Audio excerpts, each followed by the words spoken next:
When you create a new dish, all the ingredients have to work in harmony, like cogs in a machine.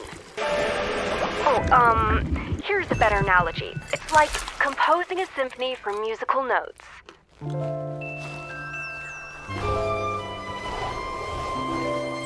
Sweet and sour with a refreshing aftertaste. But then...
How about a gastronomic symphony?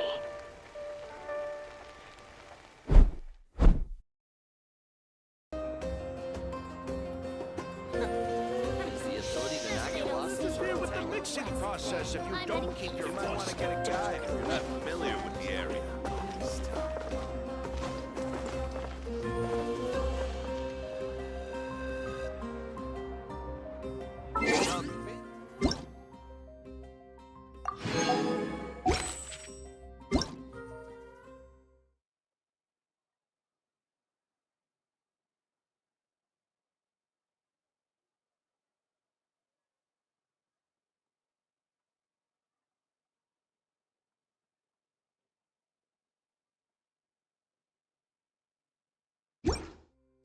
There are leaves around, and I know just the tune.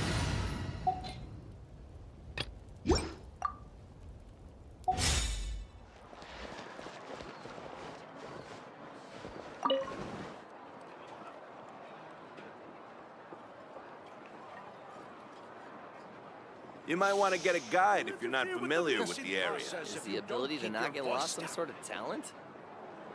There's Agemo gone this time. Biggest one in history.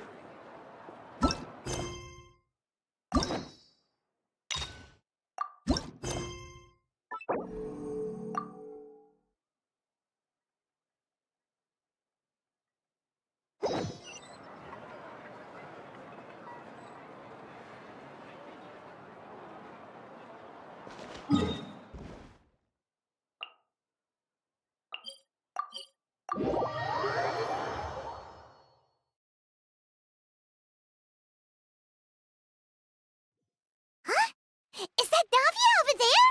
Oh, it's been a while. Let's go say hi.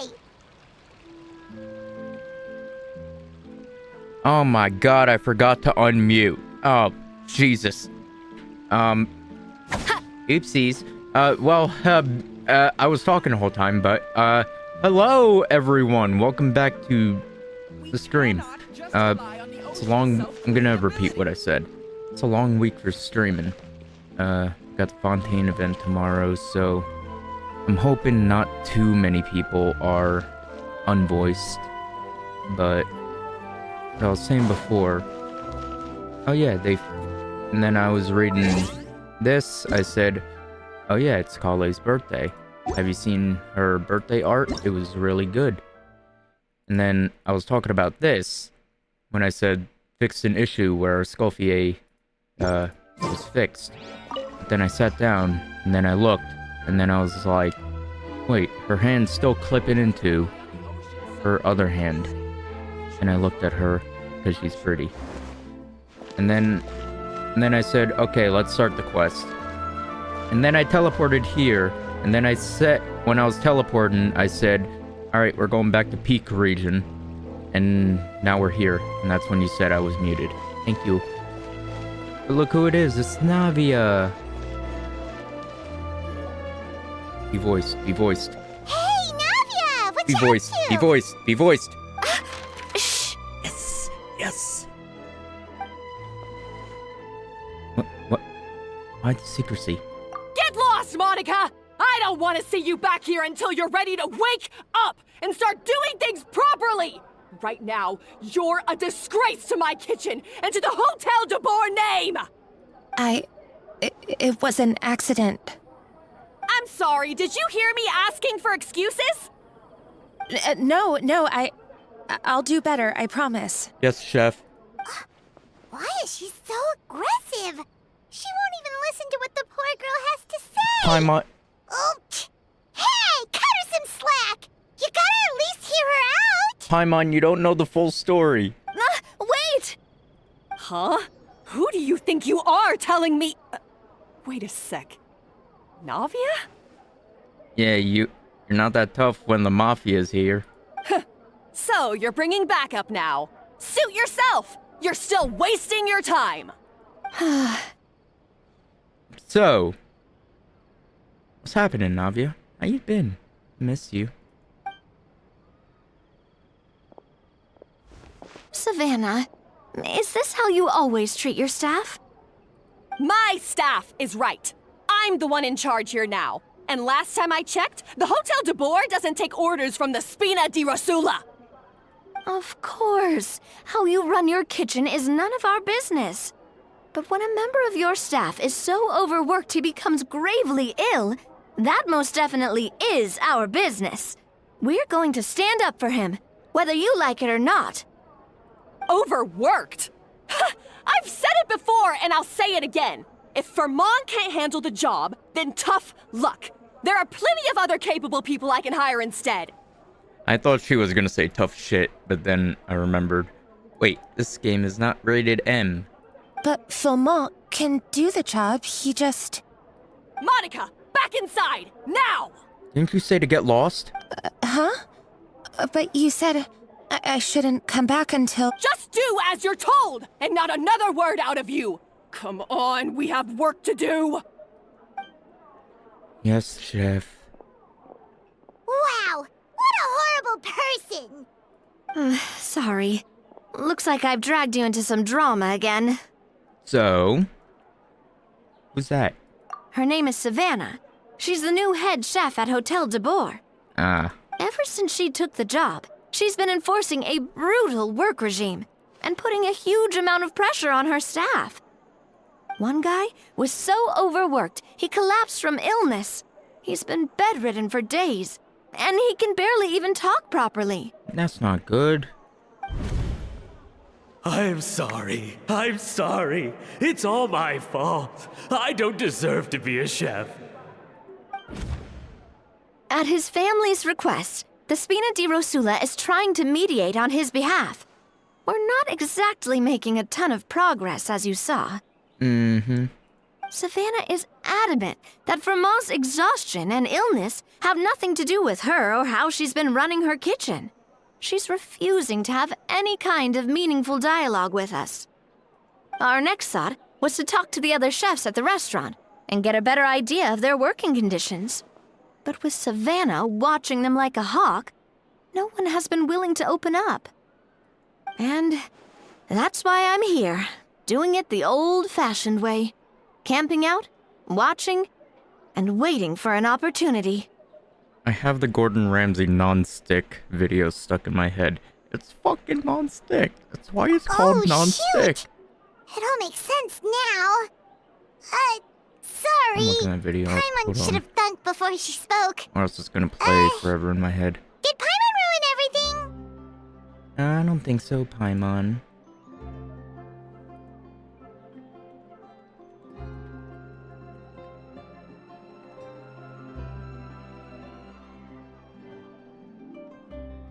Where is it? I think I found it. Hold on.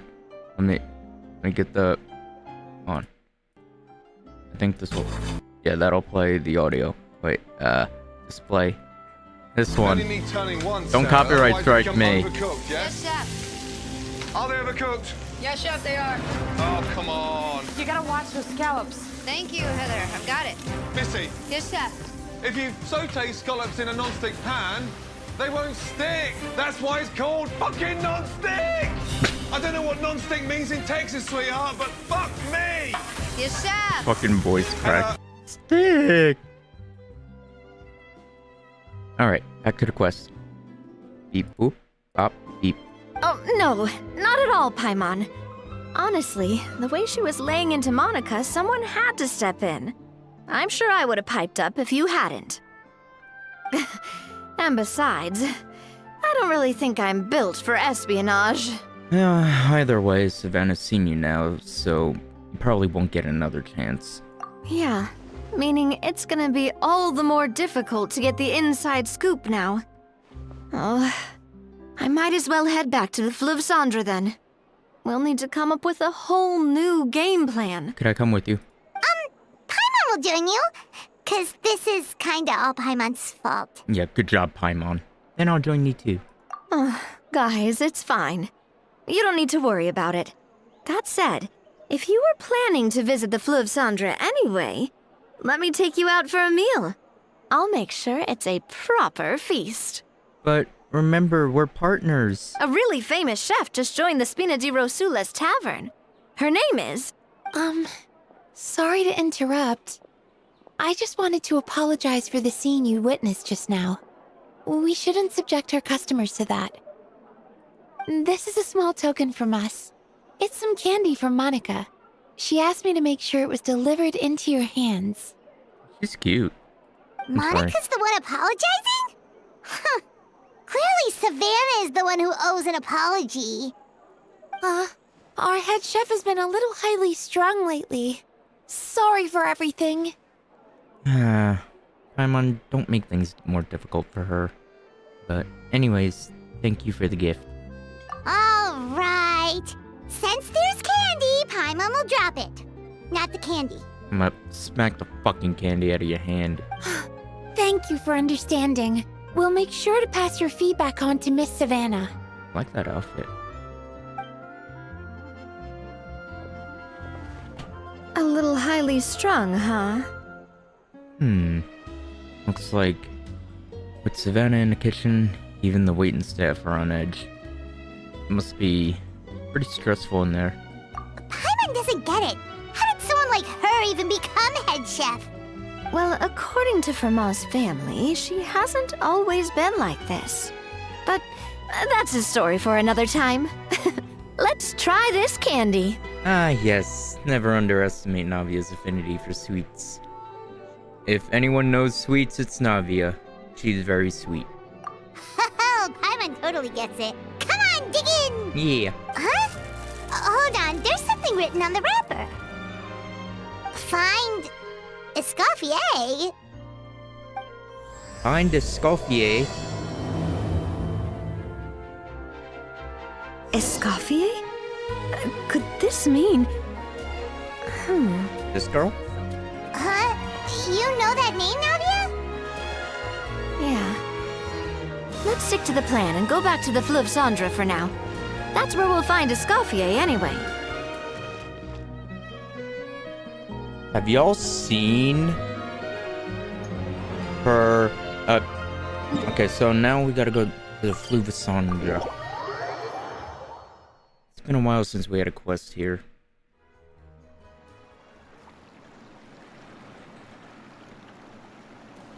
So, who is this Escoffier, anyway? Hope you're not asking me, Paimon. Well, for starters, she used to be the head chef at the Hotel de Boer, before Savannah. I see her down there.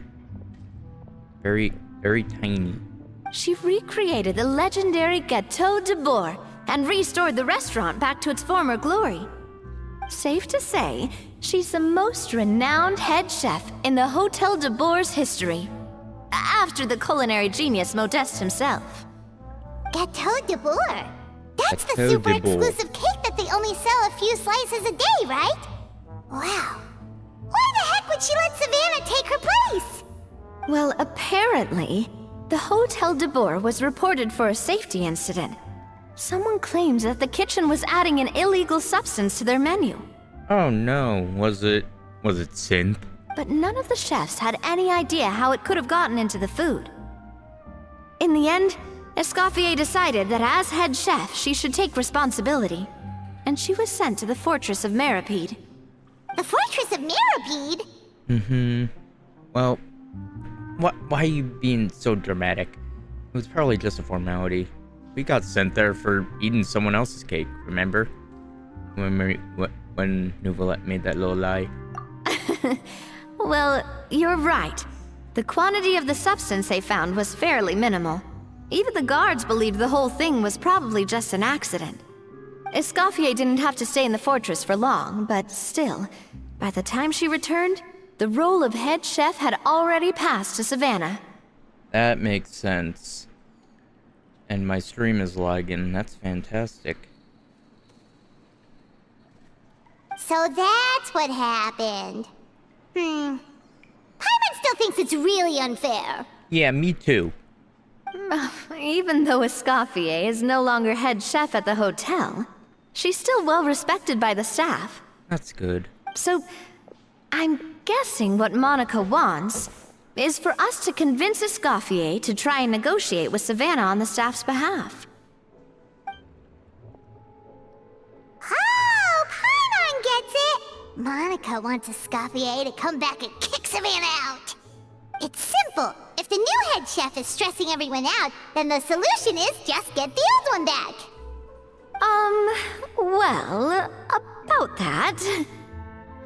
You thought cream of mushroom soup was ready to serve after 3.5 minutes on the stove! You'd have had more sense serving hot water with ice cubes. At least then you wouldn't have wasted all this perfectly good cream and mushroom! What do you say, Hilaire?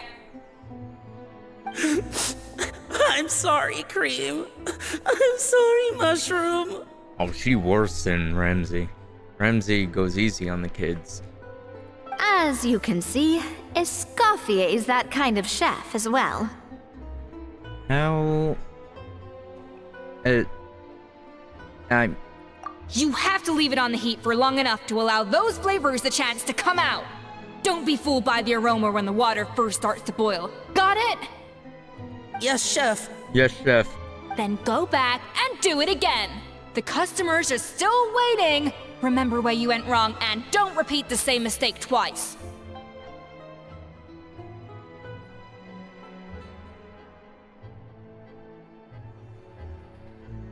Kinda got lost in her eyes, I'm sorry.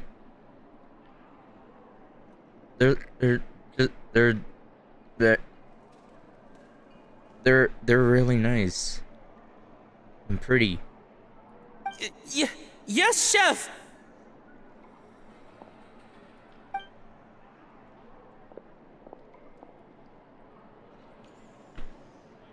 I like this girl. Excuse us, we're... Waiting to be served? Sorry, we're pretty busy. I'm afraid you have to join the line. Oh, no, we're not here to eat. So you're not paying customers? Then I'm afraid the wait will be even longer. It's hard to talk to Escoffier when she's in the zone. Let's take a seat. We can catch up while we wait. Mm-hmm.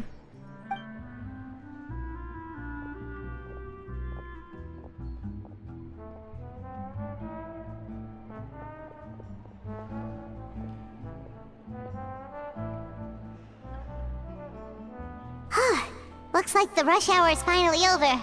Is it always this busy here? These days, yes. I'd say business has tripled since Escoffier joined as temporary head chef. You didn't want to go back to the Hotel de Bois? Well, in her words, the Hotel de Bois doesn't need her anymore. It doesn't look like she's got any plans to go back. I see. I guess I'll be heading off then. Wait, take these home with you. We can't serve them now, and there's no sense in letting them go to waste. Oh, thank you, Chef. For what? Like I said, I just don't want them going to waste. Oh, and tell Fiamma to get well soon, so you're not running yourself ragged every single shift.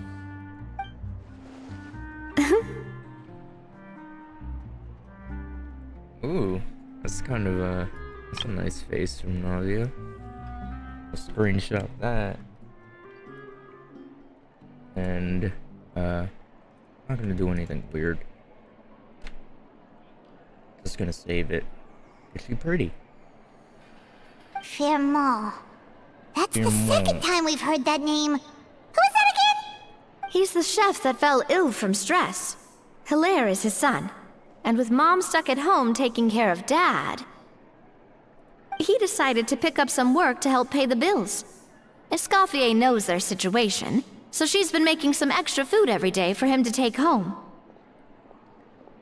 Hey, I heard that, Navia! I've told you before, no one's making extra food. Hilaire is making blunders in the kitchen, and I can't serve his failed dishes, so he might as well take them home.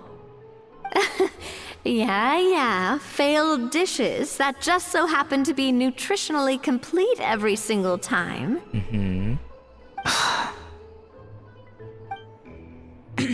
So, you two must be the world-famous traveler and her companion, Paimon, yes? Is there something I can help you with? Oh, so you know us already. We'll skip the introduction then. We're here to talk about Savannah. Since Hilaire is working for you, you must be aware of the situation with Savannah. Oh, I certainly am. The Spina's headquarters are right next to the tavern. And I've lost count of the number of times Navi has come to pester me about it. But I don't work for the Hotel de Bois anymore, and being ex-head chef doesn't give me the right to interfere with that business. Besides, I'm the one who persuaded Savannah to take the job in the first place. What? What? Well, she was a much gentler person back then. A little timid even. She wasn't at all confident that she was the right fit for the role.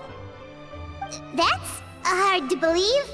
Are we definitely talking about the same Savannah here?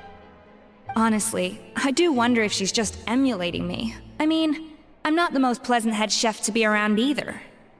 At least she's self-aware. Oh wait. Not that. At least she's self-aware. Anyway, suffice to say that given the history between us, it'll be tricky for me to tell her she's doing her job wrong without coming across like a huge hypocrite. Fiamma and the others probably think that Savannah gets it all from me. I wouldn't be so sure about that, Escoffier. Look at this note we got from Monica. She mentioned me.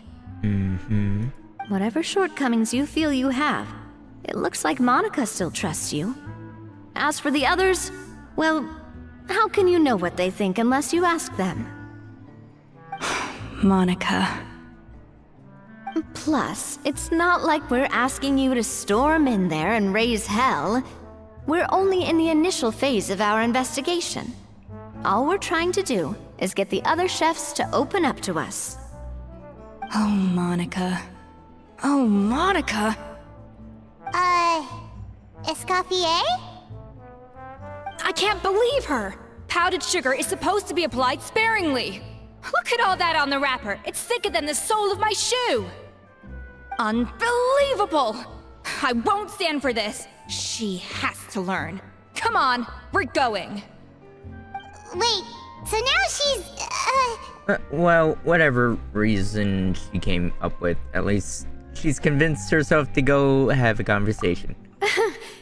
Let's go catch up to her. We don't want to keep her waiting. That's true.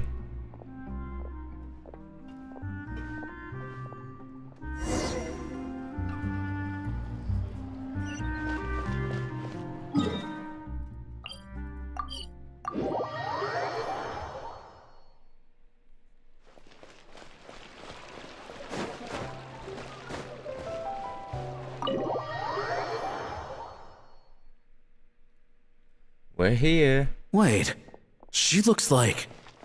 Is that Escoffier? I'm sorry. I'm so sorry. No, it's not Escoffier. It's just a look-alike. I'm sorry. I'm so sorry. I messed up your order. Oh, I wouldn't go that far. Maybe the taste is a little off, but if you hadn't brought it up, I don't think I would have noticed. But, please, you have to forgive me or Chef is gonna... Okay, I know. I'll kneel before you. What the heck? Get up, Monica! Can't you see that you're just making your customer feel more awkward? Escoffier? If you want forgiveness, then do what any self-respecting chef would do. Make the dish again. And this time, get it right. You cannot go begging your customers to feel sorry for you. Savannah said that I'm not allowed back in the kitchen until I've corrected my mistake. But if I can't go back into the kitchen, I can't do the dish over. That's some backwards logic. How can you fix your mistake without being allowed to cook? If this is what Fermat had to put up with, then no wonder he had a breakdown. We apologize for interrupting your meal, sir. It's fine. With my layman's palate, it's not like I can tell the difference anyway. I was actually quite enjoying my meal until she appeared out of nowhere and started apologizing. Gave me a bit of a fright, to be honest. Oh, well, it's because Chef Savannah tasted a bit of the leftover soup from my pot and then threw me out of the kitchen. Gosh, that's pretty strict. Has she always been that way? I don't recall things being like this when Escoffier was head chef here. I gotta say, you're all looking a little worse for wear these days. I mean, Escoffier was strict too, but I think the difference is that her criticism was more constructive, so you knew what you did wrong and how to improve, and we all knew that it came from a good place. Chef Escoffier was hard on us because she truly wanted us to reach her level. But these days, whenever we make a mistake, we just get told to wake up, get your head in the game, or just do it again. And it's only gotten worse since word got out that Chef Escoffier had started working again in the Fleuve Cendre. Monica, you don't need to call me chef. I'm not the boss here anymore. Yeah, but through no fault of your own. What happened back then, that wasn't on you, and all of us know that. That banquet was a huge event, and so many staff were involved every step of the way. With so many moving parts, there's no way of knowing how that Lumiline ended up in the food we served. Lumiline? What's that? Is that another drug? A new drug from the Fontaine Research Institute, produced from an extract of the Lumitoile. Apparently it sharpens the senses, so they used it to treat people with impaired responses to stimuli. Ah, the Lumitoile. The shit we had to farm for Nouvelette. That was annoying. Oh, yeah, I've heard about that. They found out you can use it as a flavor enhancer since it stimulates the taste buds. Makes things pretty addictive. Ah, so it's like nicotine. Maybe. I don't know. They also found that overuse can have mood-altering effects, and even lead to nerve damage. So it quickly ended up on the guard's list of controlled substances. Okay, maybe it's more like meth. Unfortunately, however, some food products containing the additive had already made it to the market by the time the guards banned it from the restaurant industry. Everyone knows that in all likelihood, someone probably just purchased a batch of contaminated ingredients by mistake. But you took all the blame. We all know why. You just didn't want to see this turn into a place where tensions are constantly running high, because everyone's suspicious of each other all the time. And now look at you, a fry chef in the Fleuve Cendre. What are you trying to say? Sure, the Spina's Tavern is no Hotel de Boer, but come on, it's not that bad, is it? Another screenshot someone might enjoy. Oh, the Fleuve Cendre, you say? Great. That's where I'm dining from now on. Monica, I'm very happy with my current job. And there's no changing the past. We just have to let bygones be bygones. Wait, why didn't it save the fucking... Just sent the same fucking one. It says it copied. Okay. There it is, I guess. Besides, at the end of the day, I was the head chef, regardless of whose mistake it was. Ultimately, the responsibility lay with me. If only Savannah was half the boss you were. I'm sorry? Do you have a problem with my conduct as head chef? No, chef. So, you do remember who's boss? Escoffier? I thought you'd left this place for good. What are you doing back here? What happened to you, Savannah? Why are you acting like this? When I turned this place over to you, You made me the head chef and gave up your right to tell me how to do my job.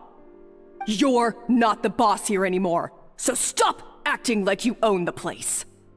Whoa. Sounds like someone has a chip on her shoulder. Maybe we should give him some space? Oh, Savannah! My God, have you grown a temper since I last saw you? Have you put even half the amount of energy into improving your cooking skills, or are you still using the Pluie Lotus as an off-brand marcotte, thinking no one can tell the difference? That's none of your business! What happened to not storming in and raising hell? What happened to you not chiming in on people, Paimon? Ho ho! I was not expecting to see something this spicy as soon as Escoffier returned. Huh? Fan Asian? Aye, miladies.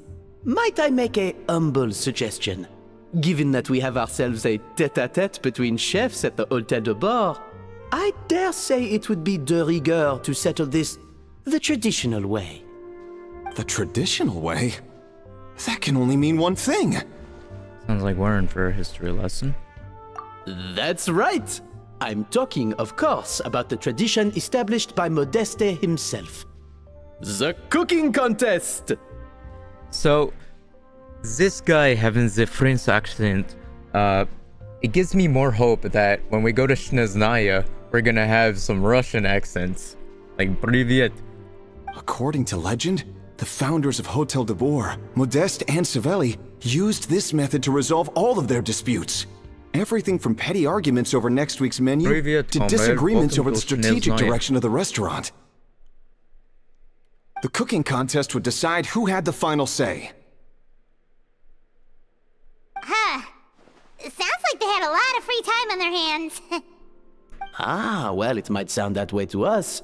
But in fact, the cooking contest played an enormous role in motivating chefs to hone their skills, reaching new heights of excellence in the culinary arts. And indeed, the reintroduction of this institution in recent years has surely been instrumental in transforming the Hôtel de Bord into the top-ranking restaurant in Fontaine. Reintroduction? Someone brought it back? Who?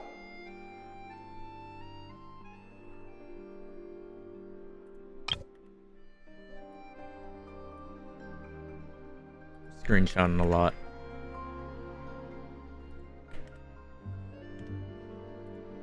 What say you, Escoffier? Surely you of all people won't back down from this challenge. It was you who put the rule in place, after all. Thought so. Here's your answer, Paimon. Sure, I reinstated it, but I'm not a chef at Hôtel de Bord anymore. Isn't this bending the rules a little? I see no issue as long as both sides agree to the terms. We could simply treat it as an exhibition of sorts. Savannah, any objections? Exhibition. Huh. No. If we're going to battle it out, let's put it all on the line. If I lose, it's up to you what happens to me. I don't want anything to happen to you. But if you lose, you hand over the Codex de Bord to me. What? The Codex de Boer? Wait. What's that? Only the legendary handbook written by the original head chef Modeste. It contains all his secret recipes, including Gâteau de Boer. Gâteau de Boer. It's the greatest treasure in Fontaine's culinary world. And only the present and former head chefs of the Hotel de Boer have the right to read it. Present and former? Wait, but that already includes Savannah, though. What do you want that old thing for? You have your own copy, don't you? Don't take me for a fool. You know perfectly well what I mean. I want your copy, the original version, the one you took with you when you left us. I'm sorry, I must be missing something. You know, there's no difference between the original and the copyright. They contain the exact same recipes. Stop trying to change the topic. What's wrong, Escoffier? Scared you're gonna lose to me? Or are you scared of me getting my hands on the original codex? Savannah, you may remember that we gave her the original as a parting gift to thank Escoffier for her years of service. Asking for it back feels a little, Yeah, it's... Oh, I'm sure it won't be an issue, as long as both sides agree to the terms. Those were your words, weren't they? And as for the contest itself, let's make it a bake-off. Gâteau de Boer, per the recipe in the codex. Well, Escoffier, you against me. Are you in or out? You sound surprisingly confident.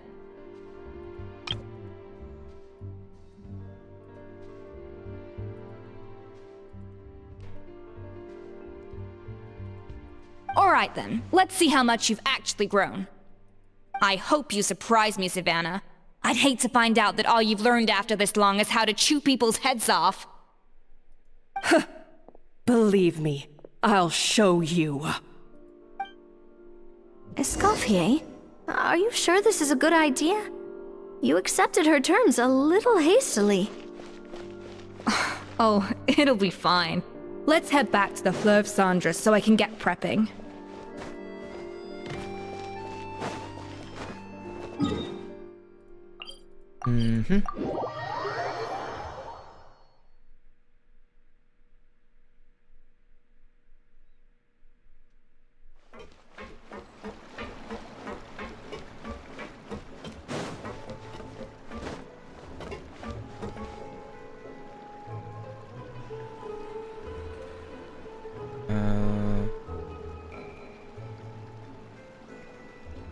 I'm gonna get rid of the chat box. Am I imagining things? Or is all this... I'll just be on the screen. I think it looks better now.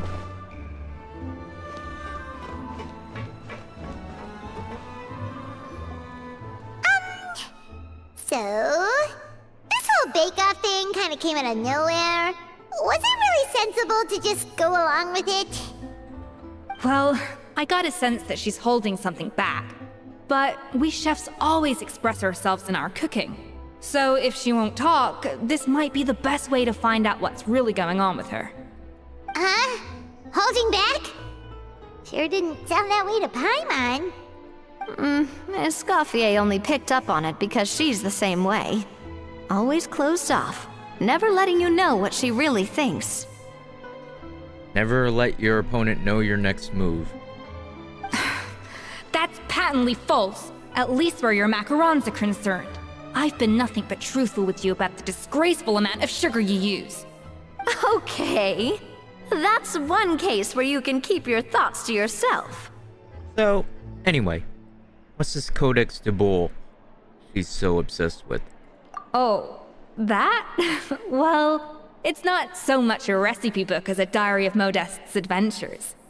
Back in the day, he and his good friend Savelli explored far and wide, partly adventuring, partly looking for new ingredients and developing new recipes. Their creations had an enormous influence on the course of Fontaine cuisine, turning it into a much more vibrant and diverse scene. For instance, legend has it that the original Gâteau de Boer was made using a special secret ingredient, that Modeste discovered on one of his adventures. So rare was the ingredient that they could never make more than 16 slices of the cake per day. But everyone who tried it claimed that it was one of the most blissful and invigorating things they had ever tasted. Modeste and Savelli went on to found the original Hotel de Boer, which catapulted them to stardom in Fontaine's culinary world. Especially Modeste. He was hailed as a once-in-a-generation genius, and over time, the recipes from his adventure log became known as the Codex de Boer. Ah. Paimon's heard this kind of story before. Armed with the Codex, the Hotel de Boer took its rightful place as the finest restaurant in the land, serving those recipes for centuries to come. Something like that? What? No, of course not. Cooking is a constantly evolving art form. It is true. How could any restaurant survive if they only served food that was popular last century? Exactly. That's like, I don't know, what were popular foods like 100 years ago? I don't think anyone would be that interested in eating it. Everyone wants their Chick-fil-A and McDonald's and stuff. Anyway, never mind centuries. Savelli and Modeste parted ways not even 10 years after their rise to fame. Then, Modeste passed away while he was still in his prime. And that was it. The end of the Hotel de Boer's heyday. It fell into decline, and for most of its history, it was just a nondescript place with a couple of cheap tables. It's only in recent decades that it started recovering. Even then, it still took numerous relocations and changes of management before we finally ended up with Vanigem and the restaurant we have today. Oh! So the Codex really isn't all that, then. Paimon figured it was like one of those mystical books they have in Liue's martial arts novels, where the main character learns all their secret powers from. Yes, well, that's fiction, and this is reality. You can't meet the tastes of modern diners by following some ancient recipes from a dusty old book. Case in point. Even the Gâteau de Boer they sell now is actually Escoffier's reimagination. Wait, really? Why though? Didn't that recipe make it into the Codex? It did, but like I said, it's the dusty old book now, and the records aren't as legible as they once were.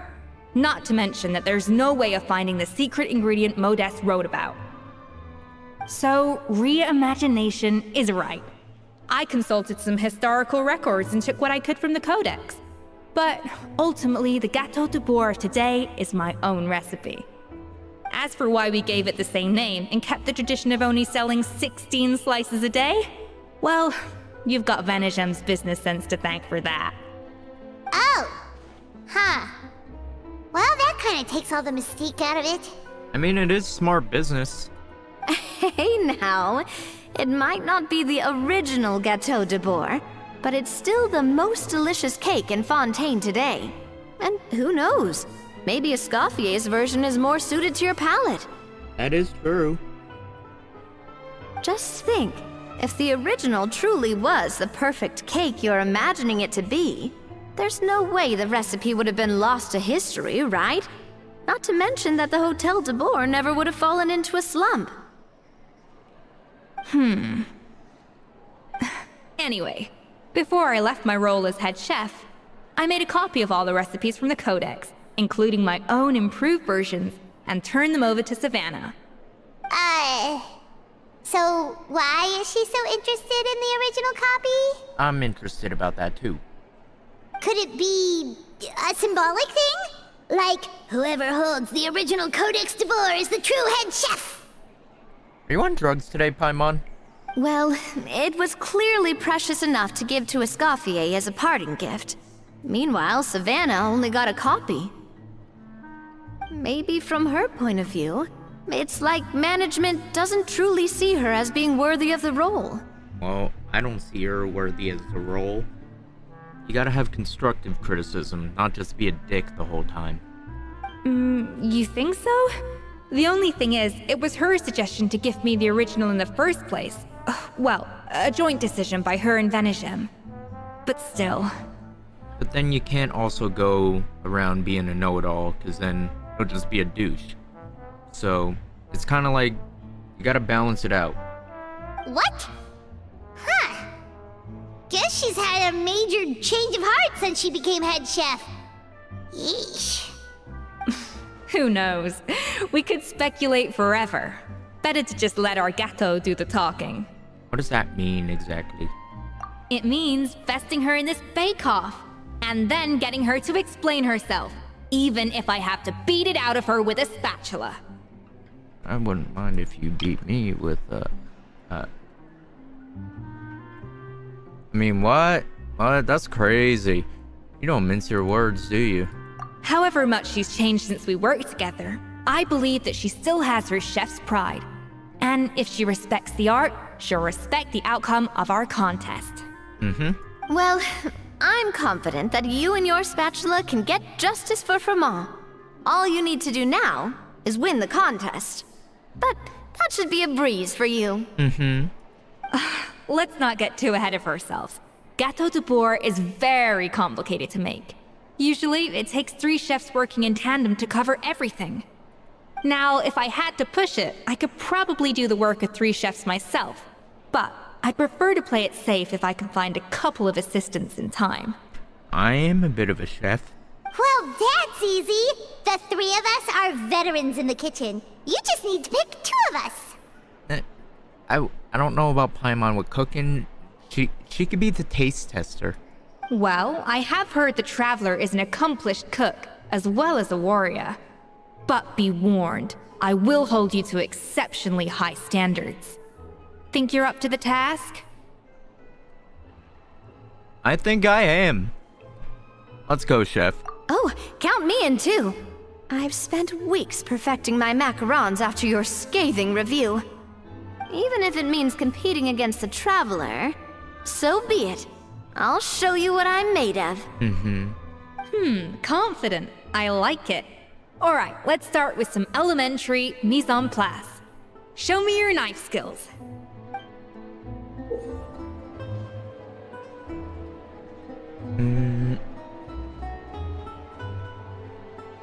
I've always called it chopping stuff up, not mise en place.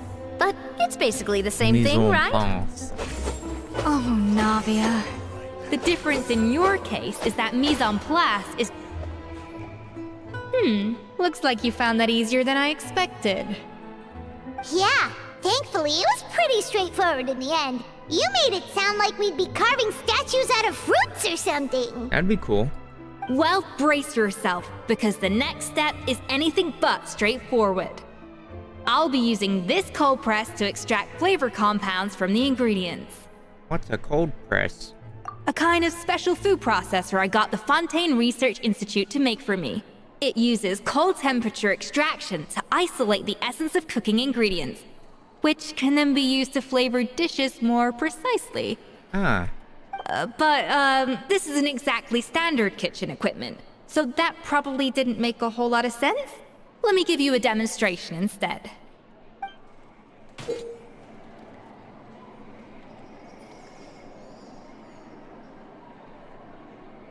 Custom-made equipment from the Fontaine Research Institute, huh?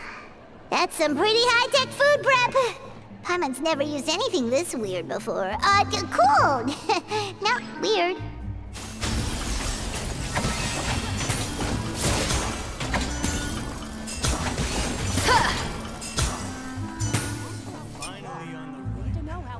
And done. These are the flavor compounds extracted from our ingredients. I processed all the fruit you chopped up earlier. Yay. Wow! Even the smell is so much more concentrated. What next? Do we add all this stuff in? Absolutely not! Throwing everything in at once will ruin the balance of flavors. We have to go slowly and carefully to calibrate the exact flavor we want. I'll demonstrate again. Now, watch closely. Yes, chef.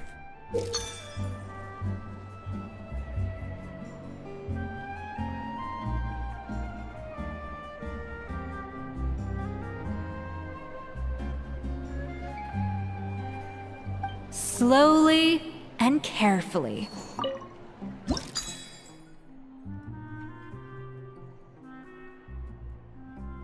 So do we need to burn it here?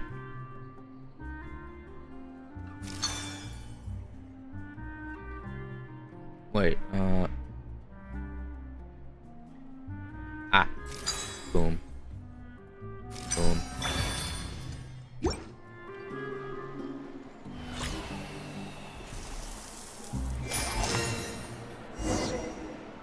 Oh, I wanted to save and that. Voila! Now it's your turn.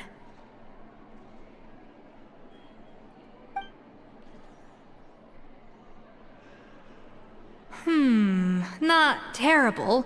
Considering this was everyone's first time blending flavor extracts, it could have been worse. But the Traveler's work was surprisingly good. Are you sure you've never done this before? You got almost perfect results on your first try. I mean, I guess I just treated it like an adventurer's puzzle. Like, pretty simple. Oh, well, they do say adventurers are multi-talented folks. Now I've seen it firsthand. Alright, now for the part I've been looking forward to. I want each of you to cook something from the Hotel du Bois' current menu. I'll judge your submissions and give you a final score. Final score? That's right. The true test of your cooking skills is the finished product. It'll be good practice for the contest itself. Now get to it. Chop chop!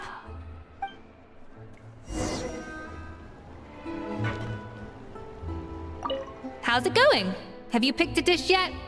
Choose wisely. I expect you to present the most delicious thing on the menu. In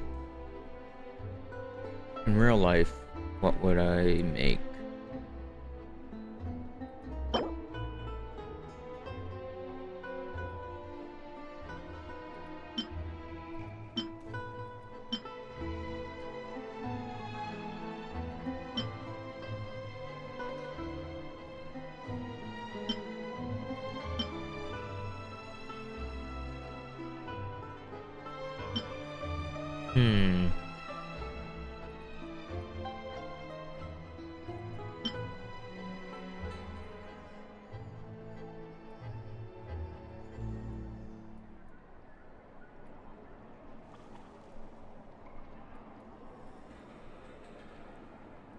I do make steak a lot.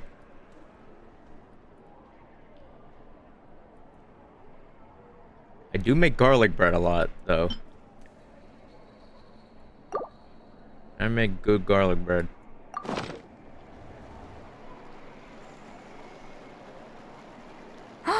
Look at that! With the grace of a snow-winged goose, as I like to say. Now, let the grating commence.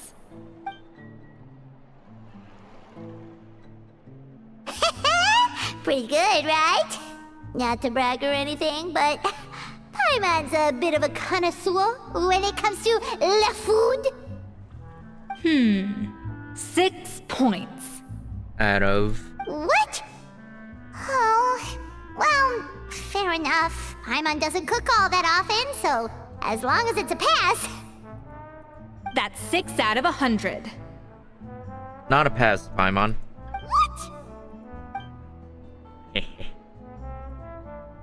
You say you're a connoisseur, but it's quite clear from this dish that you have far more experience consuming food than creating it. I could vouch for that. By that logic, I suppose you think listening to Lady Farina on repeat every day would make you an opera singer. Aww. Oh, Paimon, don't be sad. Me next, me next! I'll have you know that this batch of macarons has 2 whole tablespoons less sugar than my previous ones. So you went from 12 tablespoons to 10? Well, it's nice to know you actually measured it out. Because it tastes like you just threw in whatever was left in the jar. 6 points. Aww. Oh. Well... Chef seems like a pretty harsh judge. Now to the final dish. So, what do you think? This is our last hope. 8 points.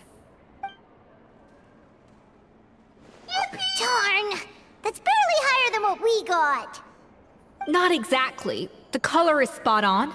Beautiful aroma. Excellent presentation. She's so cute. I want to save that face.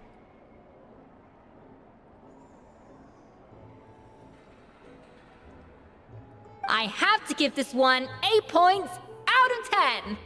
Maybe even 9 points. Huh? How did you pull that off? I'm built better. Well, I mean, I have made thousands of dishes in this game, and thousands for you, Paimon. So that's probably why I'm so good at it. Don't get me wrong. There's room for improvement. But still, this is clearly the work of an accomplished chef. I can tell that you've put many hours of work into honing your skills in the kitchen. Mm-hmm. I can really taste the grace of the snow-winged goose in this dish. The traveler's journey, with all its trials, tribulations, and setbacks. Not to mention the frustrations of having a picky eater for a partner.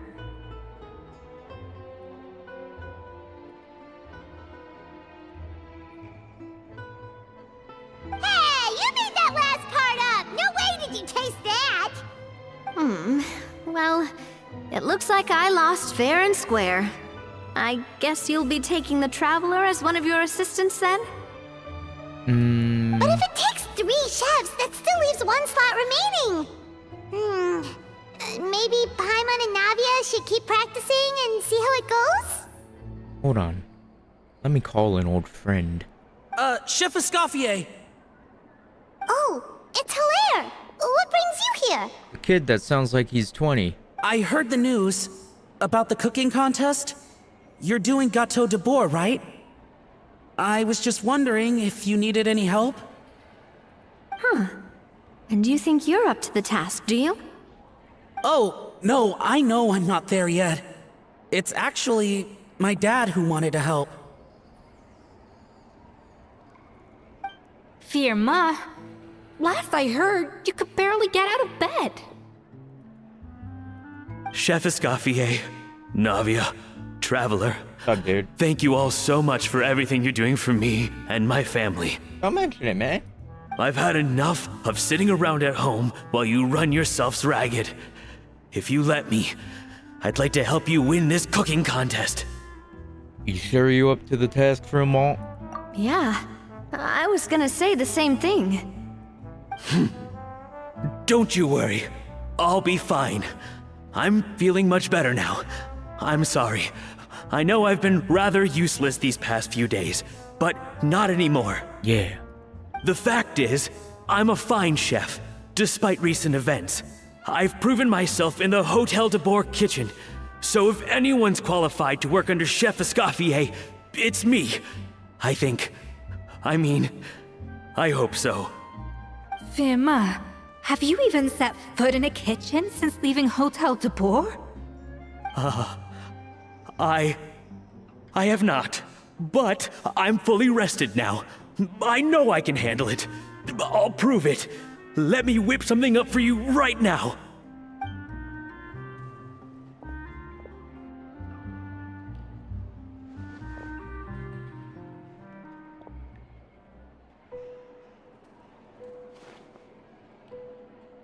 Huh?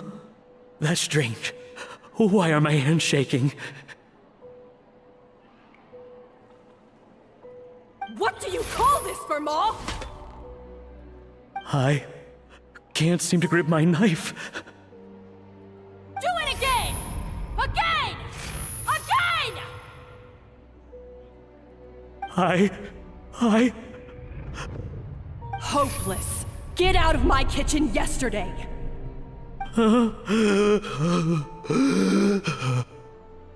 Dad, what's wrong? I don't understand. I was feeling so much better, and then Will I never be able to work in a kitchen again? Dad, talk to me. What happened?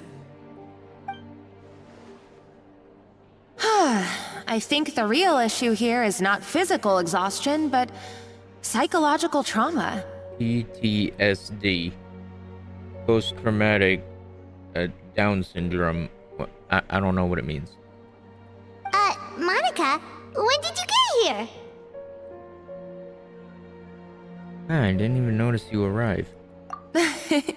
Probably because you were all concentrating so hard on your cooking. I didn't want to interrupt your flow. But anyway, Firma, I'm so sorry.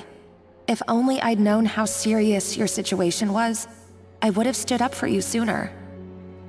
You have nothing to apologize for, Monica. During those long nights of redoing every order, you were the only person who looked out for me. Oh, come on. All I did was make you some tea. I doubt it was much help. Savannah was so ruthless toward you. I probably should have brought you something stronger. She sounds like the worst. All right, another Savannah horror story. Let's hear it.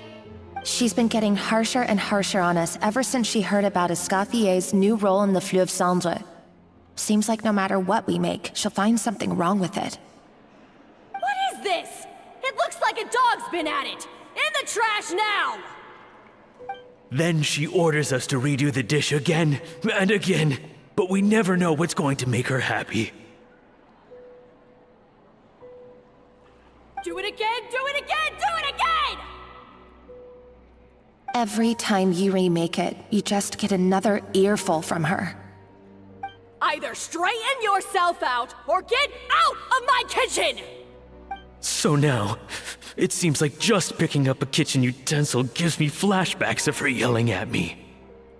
Oh man, that must be awful. The more I want to get it perfect, the more my hands shake, and the more scared I am of making another mistake.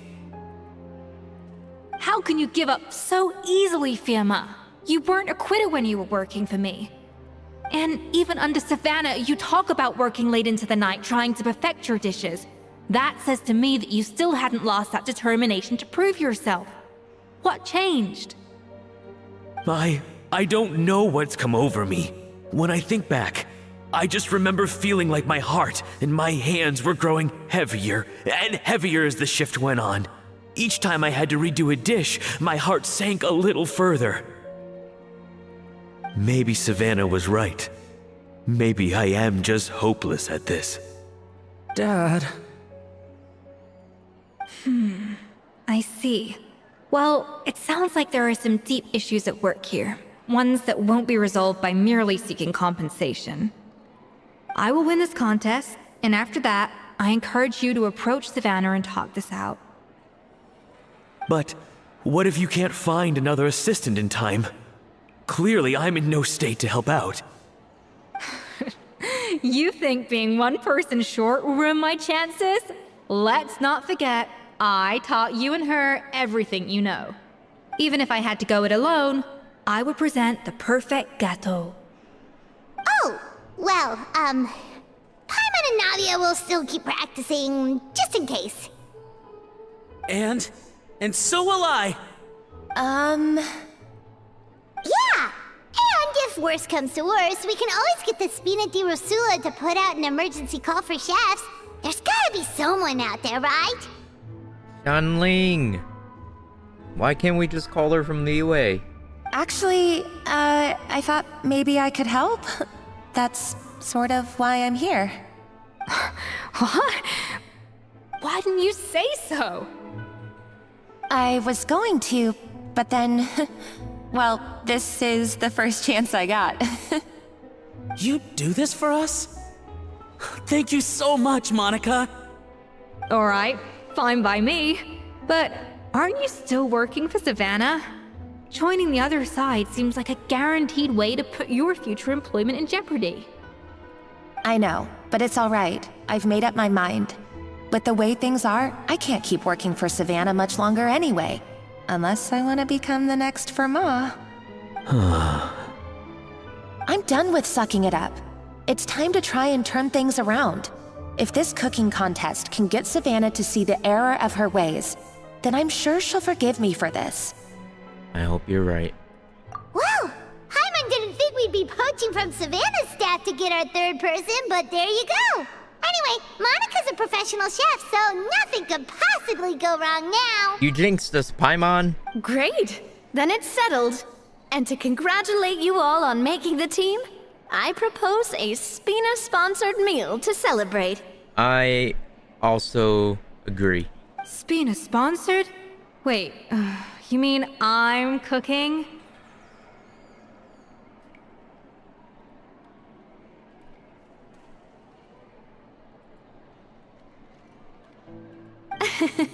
Well, Did she use that like nothing? Didn't say anything.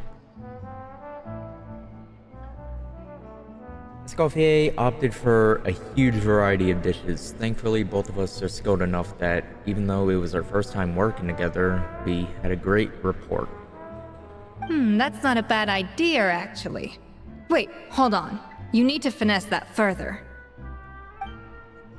She dished out plenty of praise and taught me an awful lot too.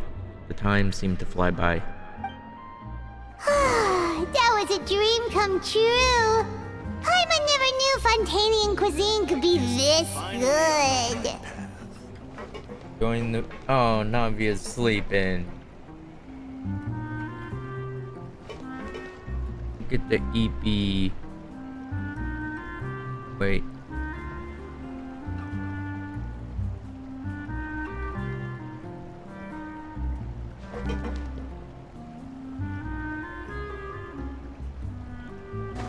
I guess I'm finally on the right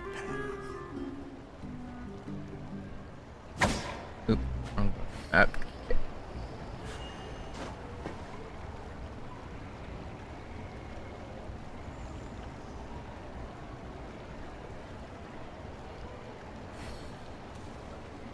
Do you have any dialogue? I wish I could eat that all over again. It's not often that Escoffier goes all out like this. And it's all because of you, Traveler.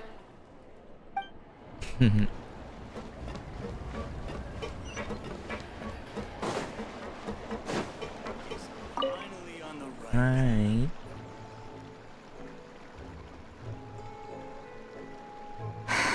Why, Savannah? Why? Ooh. Oh, nothing. I was just flicking through the original Codex de Boer. I wanted to see if there was anything I'm missing. Something I hadn't noticed before. That might explain why Savannah's so desperate to get her hands on it. That's smart. But I can't find anything. It's just some hastily scribbled recipes in between diary entries from Modeste's adventuring phase. And most of it's not even legible anymore. The copy I gave her not only has all the recipes in full, but even includes my own private tips and notes from years of experience. Surely that's infinitely more useful than this old thing. For her, it's probably not about how useful it is, and more of an issue with head chef's pride. Yeah, maybe. Still, it's just hard for me to imagine that the Savannah I knew would go to all this effort just to make a point. So, were you two friends in the past? We were. At least I always thought we were. She was a little shy, but meticulous with everything and everyone she dealt with. She made a few mistakes here and there, but she was quick to correct them whenever they were pointed out. And she was always striving to improve as a chef. Those qualities are why I recommended her to replace me as head chef. I never imagined for 1 second that she'd cause Fiamma and the other staff so much grief. It sounds like you feel partly responsible.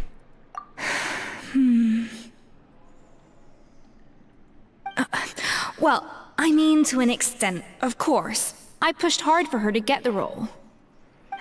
And the idea that she turned out like this because of me is difficult to come to terms with. I wonder if this is how Modeste felt back when he was writing the Codex. Speaking of Modeste, didn't he have a falling out with someone as well? Yes, with his good friend and co-founder of the Hotel de Boer, Savelli. The story goes that after Modeste unveiled his Gâteau de Boer and was hailed as a culinary genius, he was admired and adored by all. But his newfound fame slowly drove him and Savelli apart. Unlike Modeste, whose every new creation was an instant hit, Savelli seemed to face setbacks at every turn. Doors that would swing wide open for Modeste would shut in Savelli's face. And with Modeste being whisked off to all manner of functions by his celebrity friends, he had less and less time to discuss the culinary arts with Savelli. People started gossiping about Savelli, and their relationship between the two gradually soured. So what happened to them ultimately? Everything came to an abrupt end when Modeste, still in the prime of his life and still hailed as a genius, suddenly died from an acute illness. And that was it. They neither had a decisive split nor got the chance to properly reconcile. Their story just came to an end. One rumor had it that Savelli actually killed Modeste out of jealousy, even as the latter was hoping to make amends.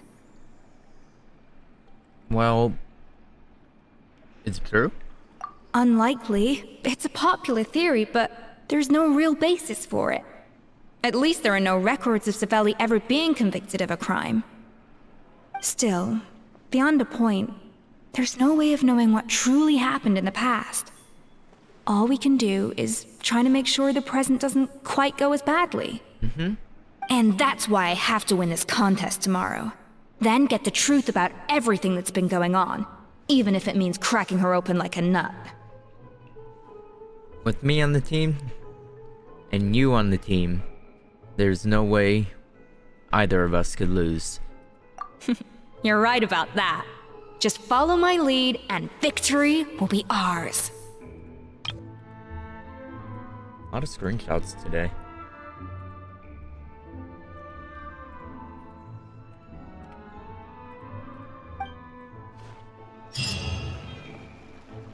All right.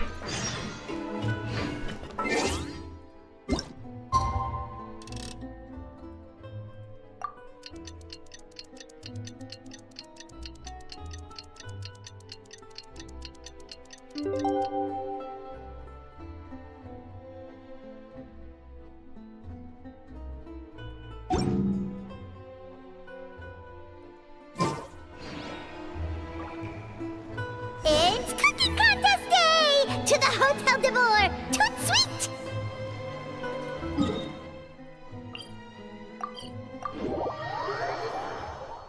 All right, let's go.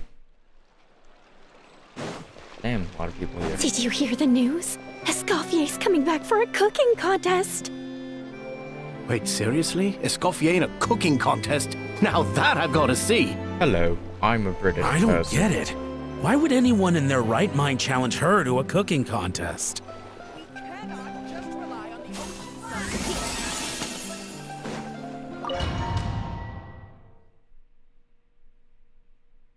All right. Mesdames et messieurs, welcome one and all to the Hôtel de Bord and to this most exciting of cooking contests. Savannah, I brought the original copy of the codex you asked for. Monica? Huh. In the interests of fairness, this contest will be conducted in a double-blind format. Once the dishes are complete, they will be sent to the back of the kitchen where they'll each receive a label. The labels will be placed out of sight underneath the plates, only to be revealed after the judges have sampled them and reached a final verdict. This is to ensure that no one will know which dish is made by which contestant. As one of the judges, I promise to be fair and impartial. When my meal got interrupted yesterday, I never thought this is how they'd make it up to me. Getting a seat on the judging panel is a pretty sweet deal. Both contestants have taken their positions. Then, without further ado, let the Hôtel de Bord cooking contest commence!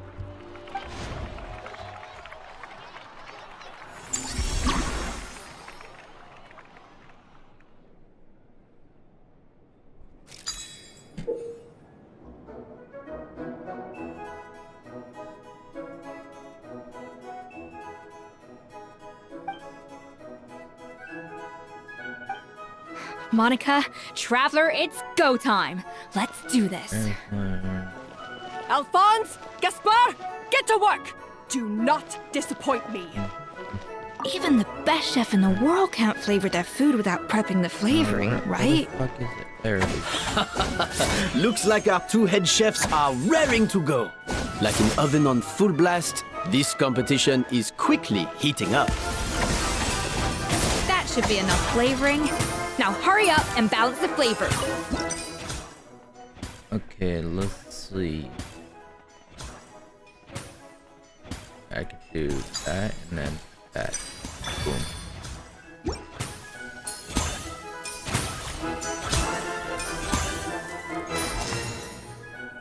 Magnificent.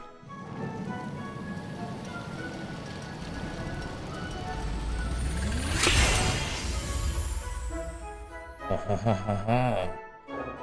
on, Escoffier! Come on, Traveler! I want you to call me partner again. I missed that.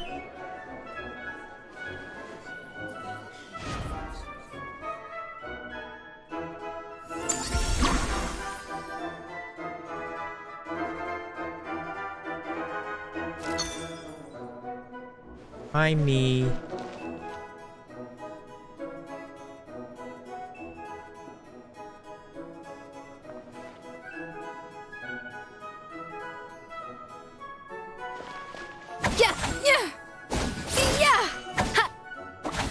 Alphonse!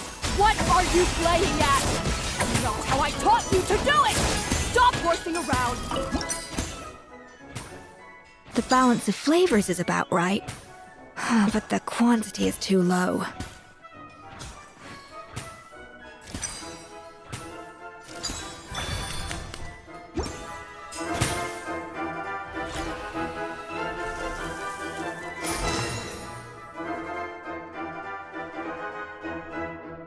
So, what do you think?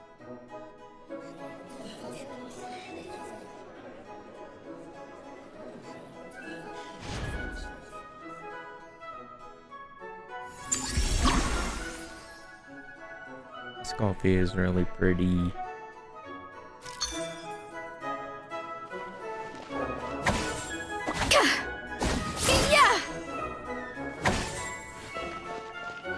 A dash of frosting! Escoffier is already on the final step of the recipe. Yes.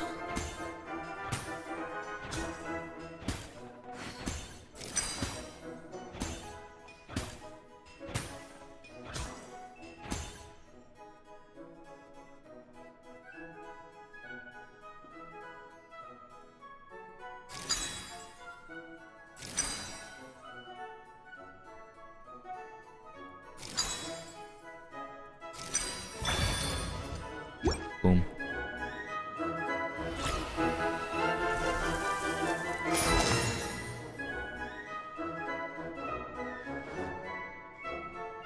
You can't match Escoffier's talent. Thank you. This dude really want to eat.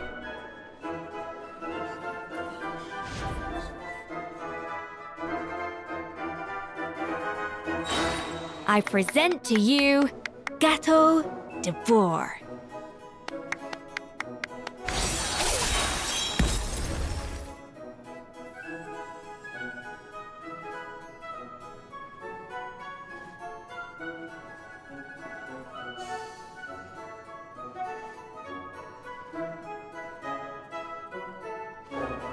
That was perfect! We were like a flock of snowing geese, completely in sync, working gracefully and elegantly together. Great work, team!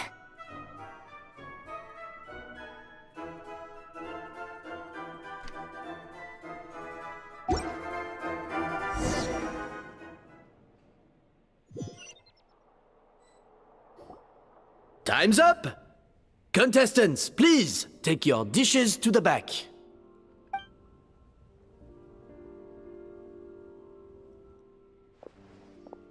Huh. That guy was right. You really can't tell whose is whose just by looking at them. We both made the same dish after all. For all her flaws, Savannah's a talented chef who earned my recommendation for good reason. She wouldn't screw up something as elementary as the cake's appearance. Whoa! This is really rather good. Wonderfully soft and fluffy. Beautifully sweet. This is a masterclass in how to make gâteau de bois. I would give this one at least 9.9 out of 10! Only because there's something about the flavor of the base. It's just a little different from the recipe I'm used to. Huh? Really? I couldn't tell. Maybe this guy's not a good judge. All right, on to gâteau number 2. I haven't had a single bite and already this aroma is a delight to the senses. I have a feeling that this gâteau will be a gâteau for the ages. How exciting! I'm gonna dig in.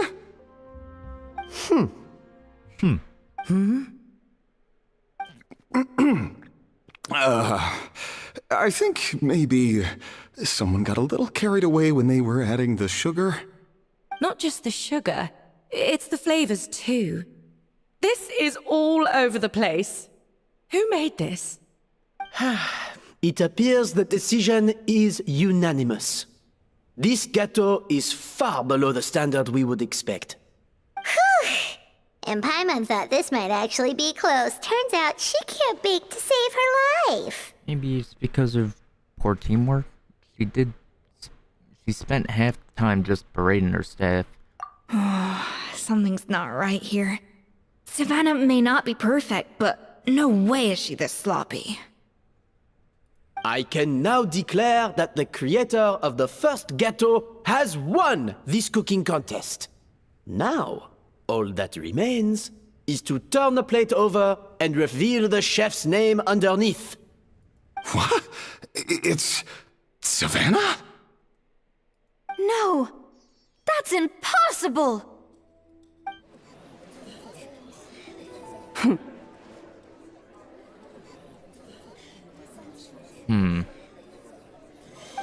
Savannah! You cheated, didn't you? You cheater! What did you do? Oh, you swapped the plates, didn't you? Well, someone's a sore loser. These cakes went from the oven to the judge's table without me ever laying a finger on them. And everyone here can attest to that. It was Van Gem's staff who labeled them in the kitchen. If you're looking to accuse someone, why don't you start with them? Isn't it more likely that Escoffier's lost her edge? Oh, or maybe her assistants let the team down? No, I saw something sus from that first guy. Looked like he went on drugs or something. You take that back! Judges, we demand a rematch. That's enough! What's done is done. As head chef, or rather as team lead, I take responsibility for the dish I served. Whatever went wrong and however it happened, I should have spotted it. Savannah, I didn't think you'd stoop this low just to beat me in a bake-off. What happened to your chef's pride? I don't know what you're talking about. If you want the Codex de Boer that much, you can have it. Escoffier, no! But you must promise me that you'll apologize to Firma and compensate him for everything you put him through. It's a little late to be negotiating terms. The contest is over and I won. That means you owe me the Codex, and I owe you nothing. Look, Savannah, you may have fooled everyone else, but can you really fool yourself? What I'm offering is to accept defeat without looking to expose what you've done. But only on the condition that you promise to stop putting so much pressure on your staff. Fine.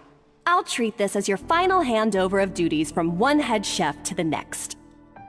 So, will that be all, ex-head chef? Or is there any other unfinished business you'd like to leave in my hands? I didn't mean that to be a scolding from your former boss, just a word of advice from a fellow chef and a friend. But I don't know if you're even open to input from other people anymore. I know what I'm doing. I don't need your advice. All right, fine. I'm glad to hear it.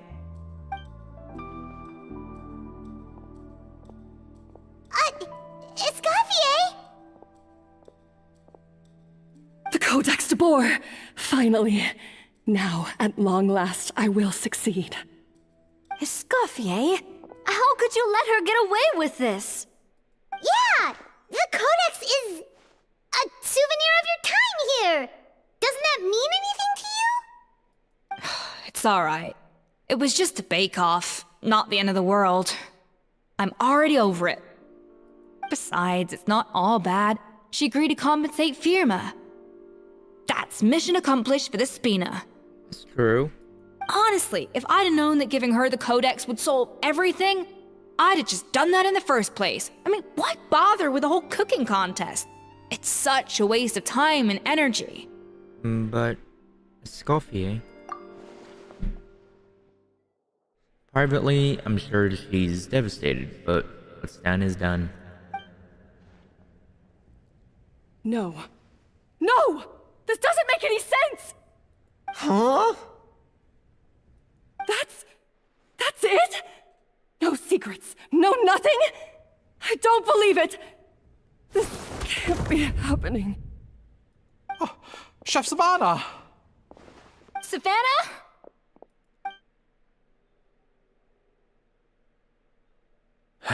It's nothing life-threatening. Just a lot of pent-up stress and exhaustion. Oh, I knew it. Pent-up stress? The truth is, however hard she might be on the rest of us, the person she puts the most pressure on is herself. Yes, there are nights when she makes us redo things over and over into the wee hours. But for her, it's every night. She'll hide herself away in the kitchen, working on new techniques and recipes, and only realize how long she's been at it when we come to work the following morning. But why? Why would she do that? Our best guess is, she doesn't want to be seen as less of a chef than Escoffier. And there it is. Even so, that's no excuse for taking her anger out on the rest of you. Yeah, and it's definitely no excuse for cheating in the cooking contest. About that, we honestly have no idea how she did it. We were focused on our own work the whole time, like she asked. Leone and Algalia were the ones I tasked with labeling the cakes. I've already spoken to them both. They're at a loss to explain it too. Not to worry. Come on, join me downstairs. I'll interrogate the guilty Gateau myself.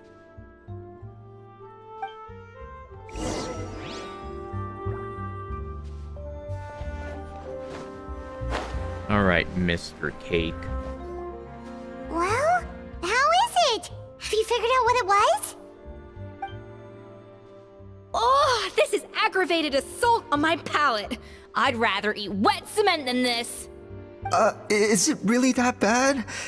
I made sure the taste tested before it was served. Oh, relax. This isn't your cake. Savannah never switched the plates. The offending flavors are coming from in between the icing and the cake base, which means someone tampered with it while it was being made. Or in other words, we have a traitor in our midst. I'm sorry. I was forced into it.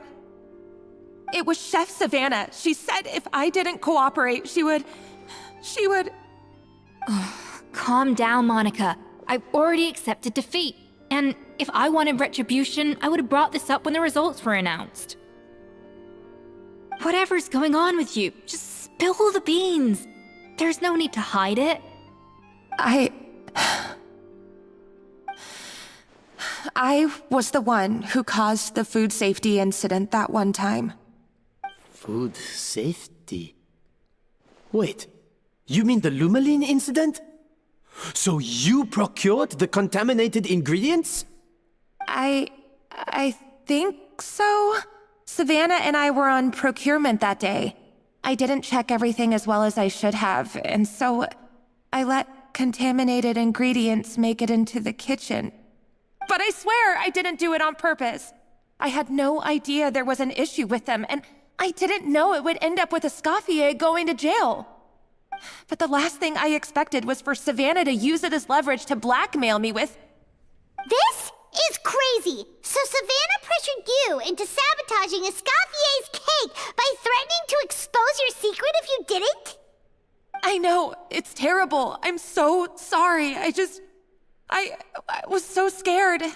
The thought of Chef Escoffier finding out that I put her in jail, it made me freeze up with fear. I thought Escoffier would hate my guts if she ever found out, and yet somehow that's ended up in me doing something even worse.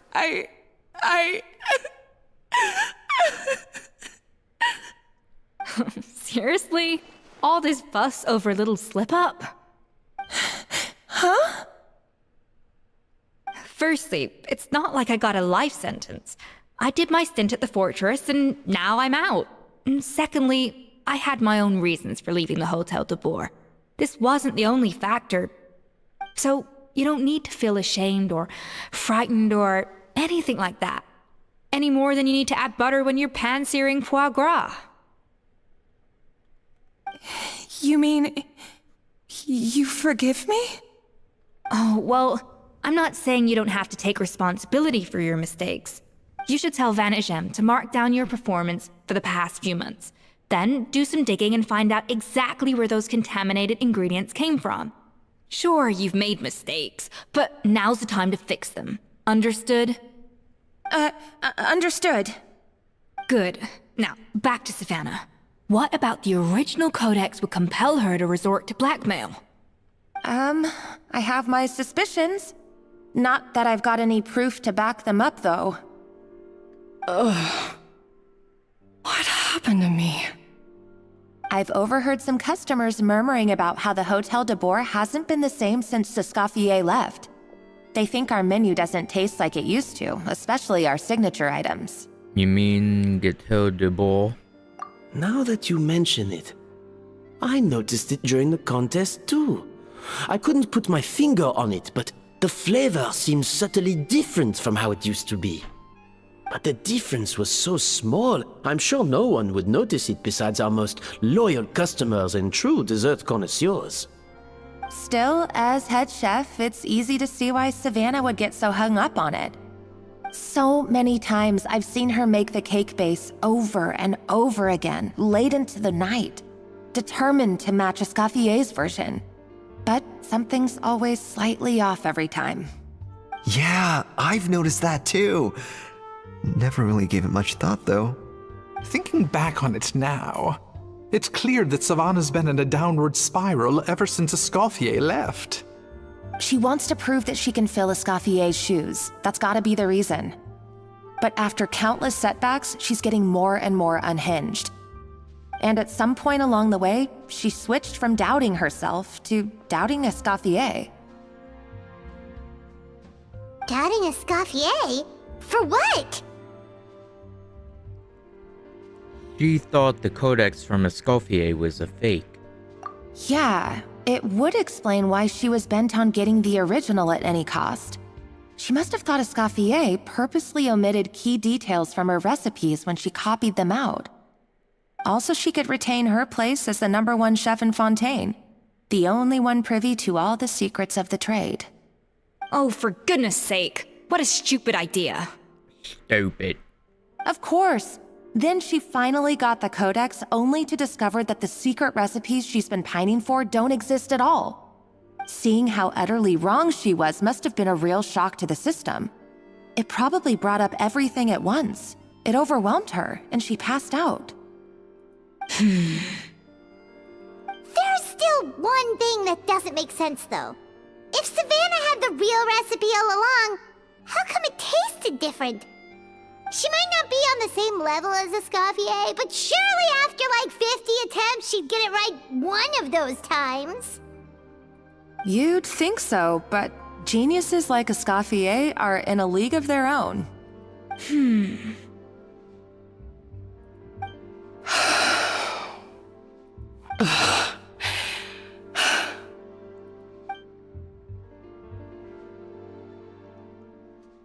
head chef, you say? What's her name? I don't think I've heard of her before. I wonder, can the Hotel de Boer keep its edge without Escoffier at the helm? This tastes different from last time. Is it undercooked or something?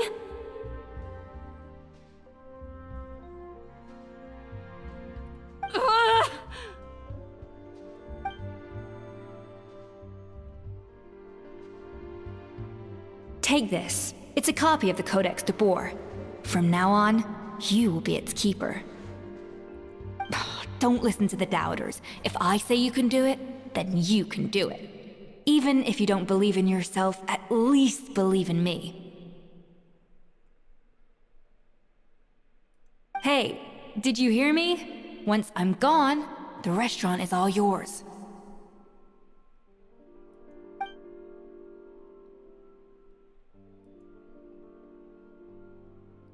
All this time, I've been blaming other people, but maybe I'm the problem.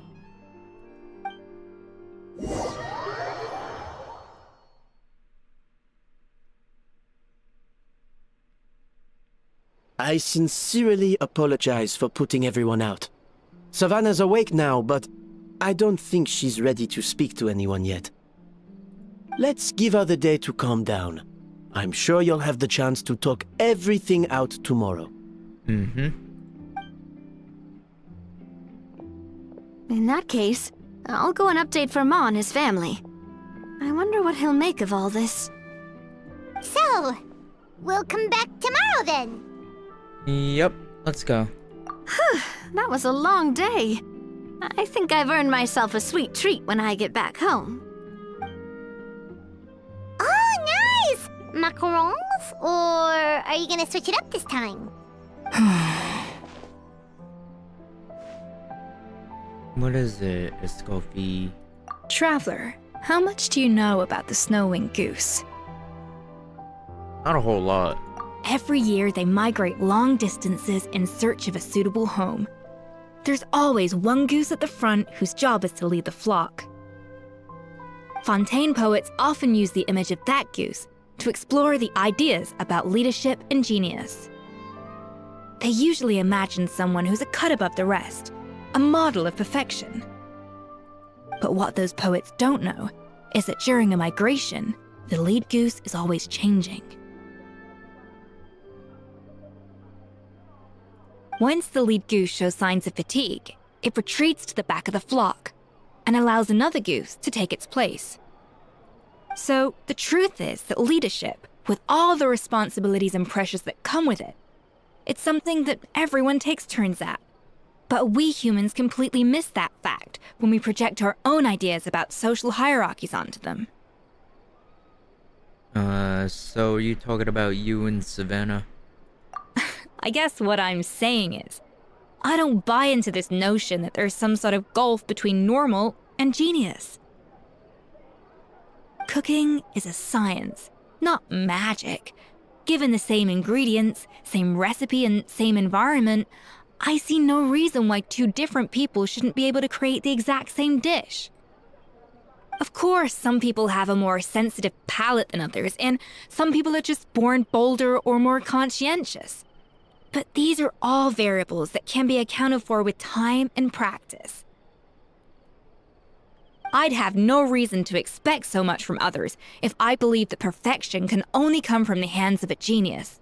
The only reason I hold people to high standards is because, well, I believe they're capable of greatness.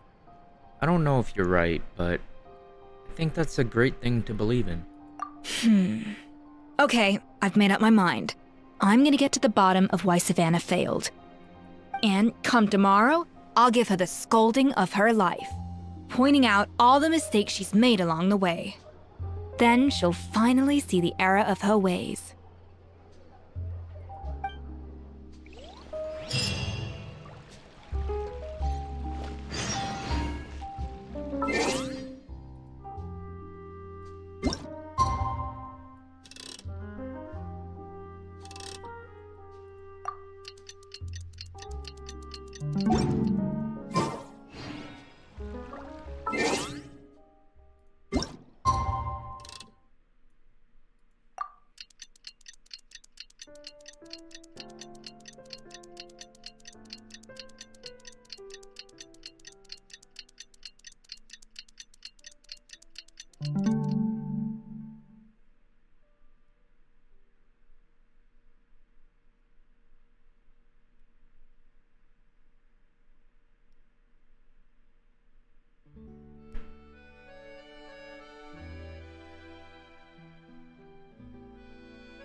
All right.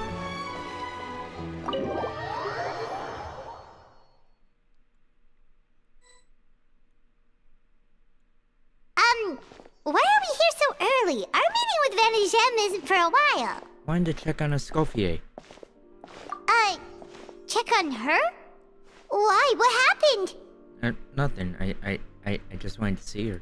Oh no. Escoffier, are you alright?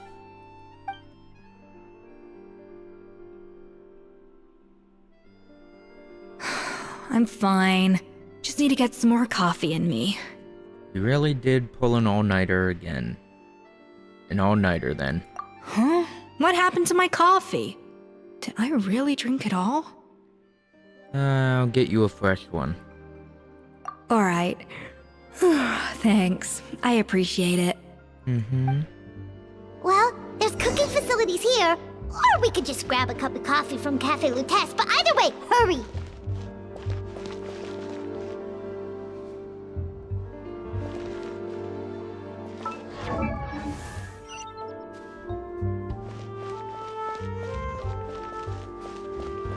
Art is the key ingredient in finding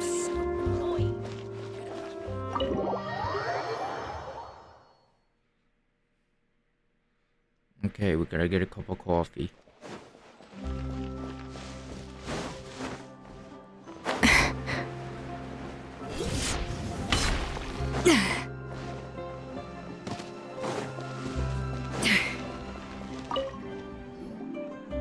Hello, what can I get for you? I need coffee. Stat. Sure thing. We're here to go. To go. Huh? Oh, I see. First cup of the season. Yeah, I get it. Young people these days do love their little surprises. I'm convinced we're on the same page here, but I'm not here to chat. Let's get this coffee to Escoffier.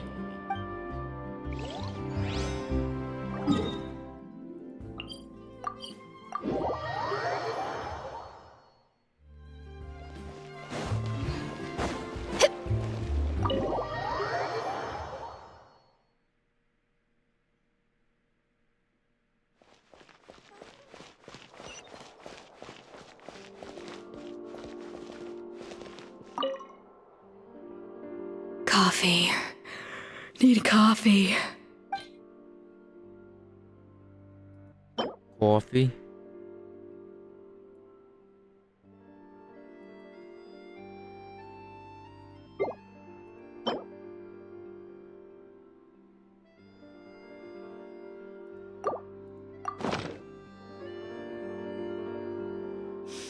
I smell coffee.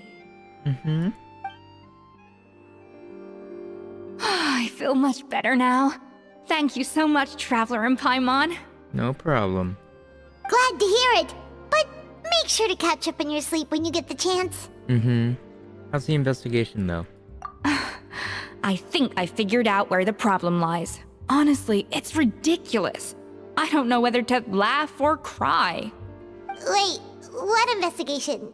What are you guys talking about? I'll save it for when everyone else gets here. It's so stupidly small, I can't believe it's caused so much drama. And yet, look at this kitchen. Seems like you had your own share of failed experiments last night. Yes, except my failures were stepping stones to success. Escoffier, have you seen Savannah? Huh? No, not since yesterday. Why? What's wrong? After seeing her home yesterday, we were all a little concerned about how she was doing. So, I dropped by her place early this morning to check on her, only to find an empty house with the doors wide open. I left Alphonse and the others to keep watch at her home, while I checked the Hotel de Bord. I'm worried something bad might have happened. If she's not here, then where could she be? Boss, Escoffier, bad news. Alphonse? You're supposed to be keeping watch at Savannah's house. We were, but then, just after you left, we found this stuff in her house. Oh, looks like a map with a bunch of random places circled. What does it mean? Wait a second. This feels familiar. I'm sure these places are all connected somehow. Of course, from the Codex. They're all places that Modeste explored on his adventures. The founder? Yeah, but I don't understand. The adventure logs in the Codex are too fragmented to be of any use. How come this map shows all the missing details? The Codex de Bord? Then, this place marked in red out at sea. Could that be the fabled birthplace of Gâteau de Bord? Seriously? So now she set her sights on finding the original recipe and beating Escoffier that way? Geez, Savannah. Anything to overcome a Gâteau plateau, huh? Ugh, idiot! Does she have a death wish? Those ruins are thousands of years old. Hold on, there's more. Besides the map, we also found these letters. Oh my god, I am not reading this. I read it in my head.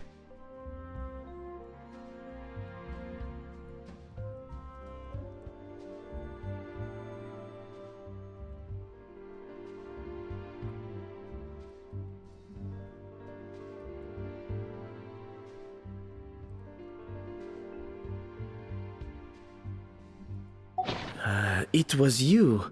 You let the Lumaline through, didn't you? It sounds like a threat letter. Does this mean that Savannah was responsible for the safety incident? And not Monica after all? Retrieve the Codex by any means necessary. So the cooking contest and the cheating. Someone else was behind her pulling the strings? She's keeping the true recipe to herself. Ugh, this is all such a mess. Paimon needs a second to process this. First, we thought that Savannah forced Monica to cheat in the cooking contest. But now, it turns out that someone else forced Savannah to force Monica to cheat? So, did Savannah blackmail Monica? Or is it the other way around?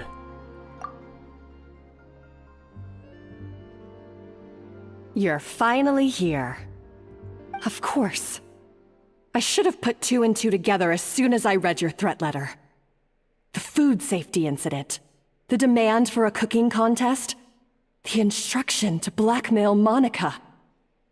Even the suggestion that Escoffier was keeping secrets from me. It was all part of your grand plan, wasn't it, Monica?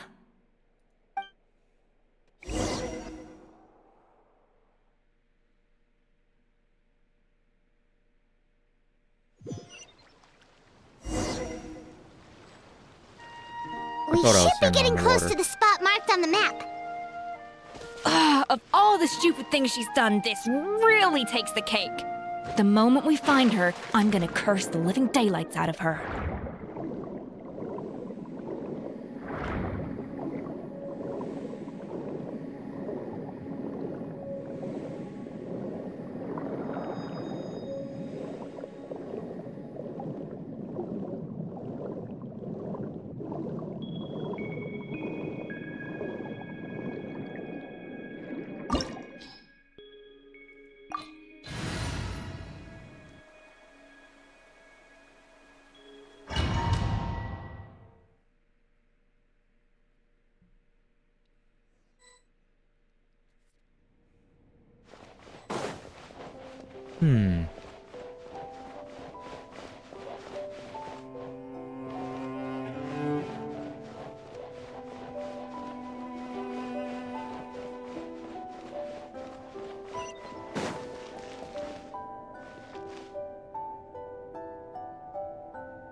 place looks like an underwater restaurant, doesn't it? Mm-hmm. Suddenly, the idea of an adventure chef finding secret ingredients makes a whole lot more sense.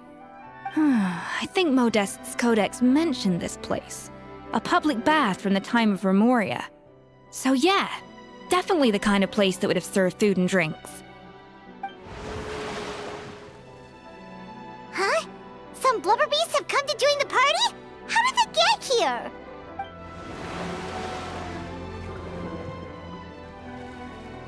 Aw, they ran off! Guess they're not used to seeing humans. That could be easier said than done. Something's blocking the entrance. Well, did Modeste mention it in his adventure logs by any chance? They must have gotten through somehow. Good point. Yes, that's right. It's coming back to me now. We prepared a banquet for our shy little guests, and as the food flowed away on the current, they broke into a joyous chorus, and the path opened to us. We have to feed the blubber beasts? With what? There's nothing here besides rocks, romaritime flowers, and lumitoile. See, this is why you should always bring snacks. You never know when you're gonna need them. Now we have to head all the way back to shore and grab some. There's no time for that. Romaritime flowers and lumitoile will have to do. They may not look appetizing to us, but who knows? They could be blubber beast delicacies. Wait, we're seriously gonna try this? Yeah, why not?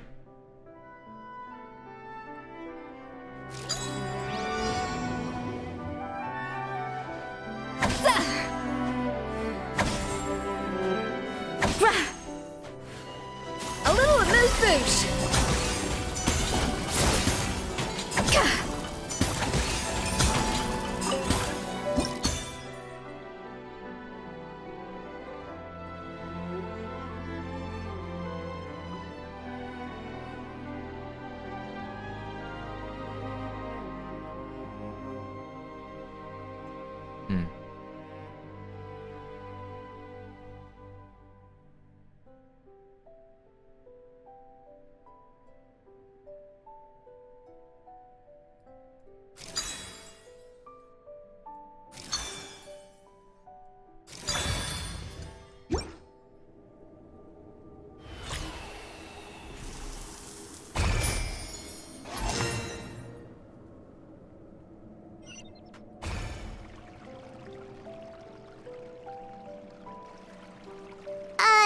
Blubber beasts or not, are we sure this stuff is edible? Maybe? Trust me, they'll love it. More pertinently, how do we actually feed it to them? Oh, good question. If we try to put them in the pool, we'll probably just scare them off again, and who knows how long they'll be gone. Yes, we can't afford to wait for them to double back. Oh, what was it that Modeste said again? Something about the food flowing away on the current.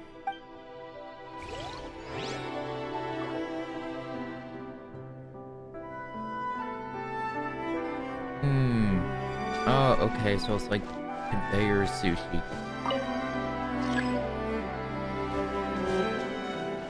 And...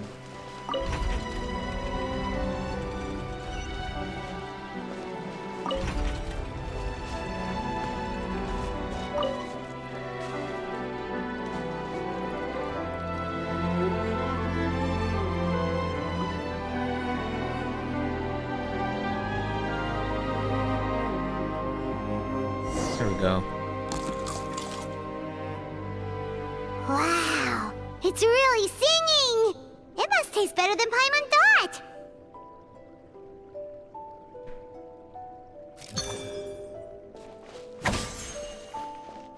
A dash of frosting!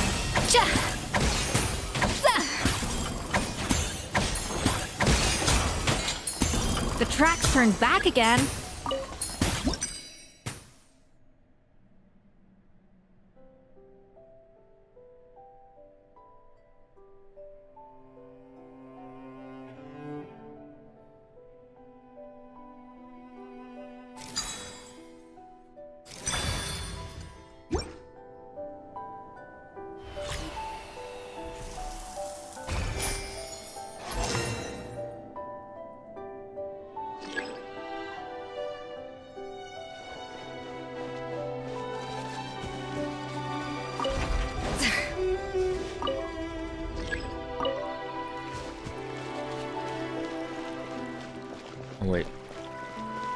No, we don't go over there. We wait.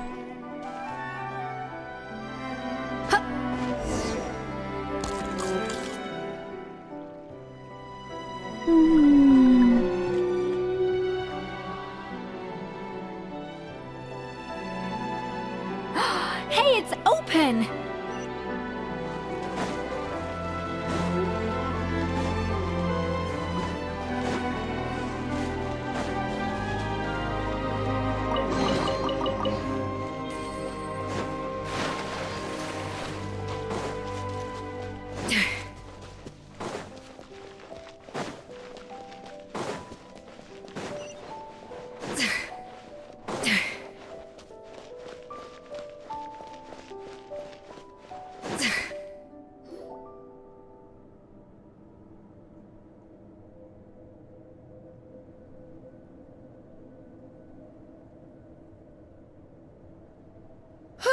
Hey, give me your water. Here. I said your water, the one you just drank out of? Sure.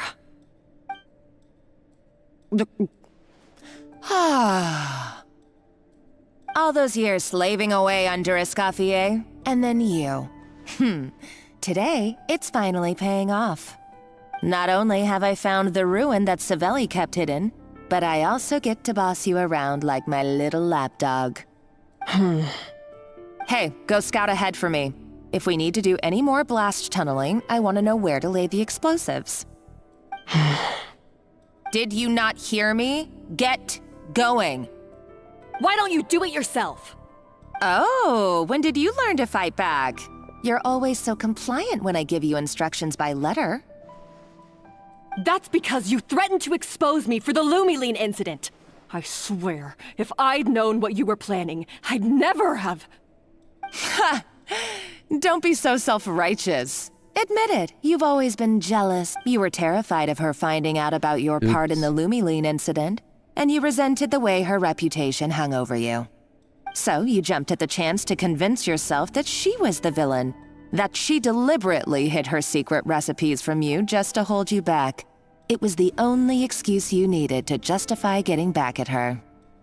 First, idolization, then jealousy, suspicion, and self-deception. That's what this comes down to. It was the same story with Savelli and my ancestor. He offered Modeste his friendship only to murder him out of vanity. He promised to explore the world with him, only to later destroy all records of their adventures. It's a miracle I even found this place. You have no idea the countless hours I spent piecing it all together. So you see, you're no better than Savelli. If you can't beat him, betray him, right? I am no Savelli, nor will I ever be. Oh, put a lid on it. You really think you can absolve yourself of your vindictive and jealous behavior now? Just because you finally realized that Escoffier never kept any secrets from you? You didn't show any remorse when she left, or in the cooking contest. Why start now? You have no right to redemption. You're right. I don't deserve her forgiveness. But I am done being bullied into submission by you! Ooh, feisty. But you should watch your tone. Talking to me like that could get you in big trouble. I somehow doubt that. Since I poisoned both our water bottles. What? Ever since I learned the truth. I've been biding my time, waiting for this moment. You've played me like a fiddle for so long, and now this is payback! But you drank it too! It's what we both deserve. This is the price we must pay for betraying Escoffier. You'll die here with me, Monica! You.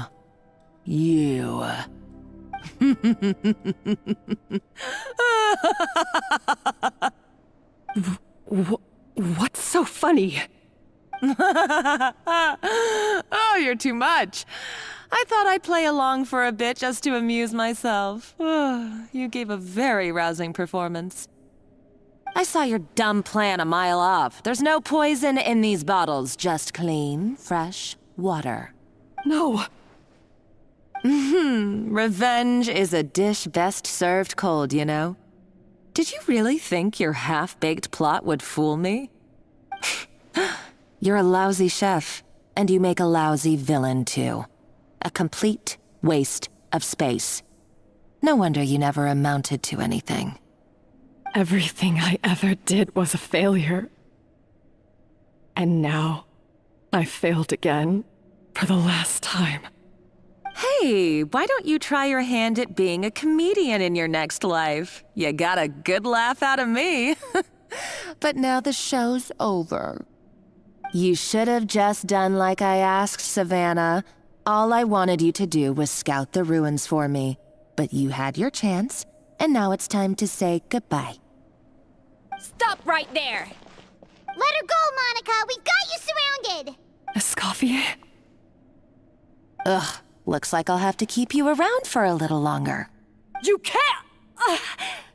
Stay back if you want her alive! Escoffier and the Traveler.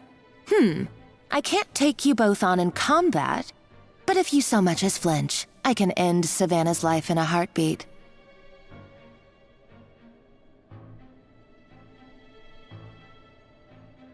Bravo team to dispatch.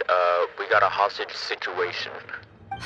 Monica, what are you hoping to achieve by this?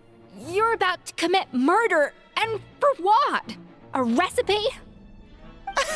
A recipe? You chefs are all blinded by your myopic focus on kitchen affairs. Well, some of us actually have bigger fish to fry. Modeste had a secret.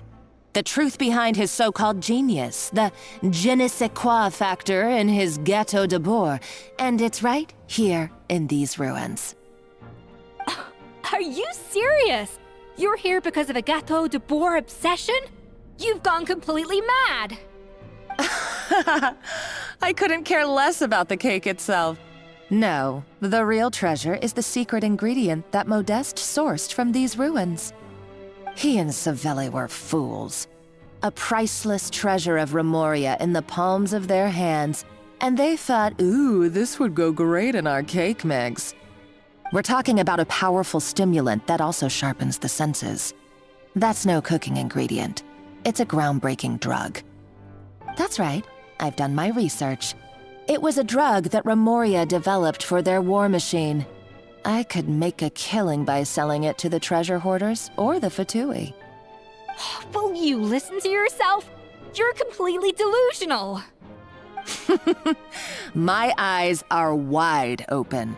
Just wait till I get my hands on this treasure. You'll see what a fool you've been.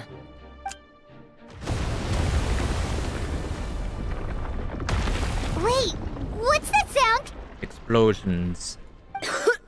Just when I thought she couldn't get any crazier. She's lucky the whole place didn't collapse. She escaped in the commotion. Let's find another route and go after her. Uh-oh, Savannah's gone too! Monica must have taken her. Oh, what a coward. She's only taken her hostage because she knows that she's no match for you. Well, there's one piece of good news. At least Savannah is safer now. That's true. Even if she finds the treasure, she'll need Savannah alive if she wants to get out of here in one piece. Oh, well, our path's been blocked, so let's look for another route.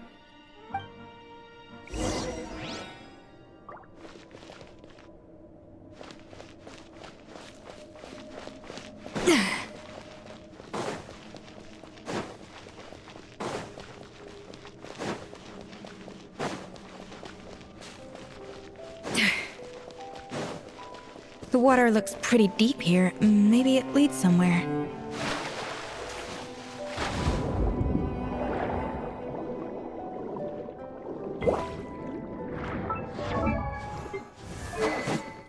Her weapon R3. 2300 attack. 76 over 158.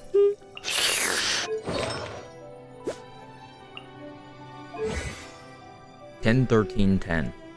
Damn. Really good.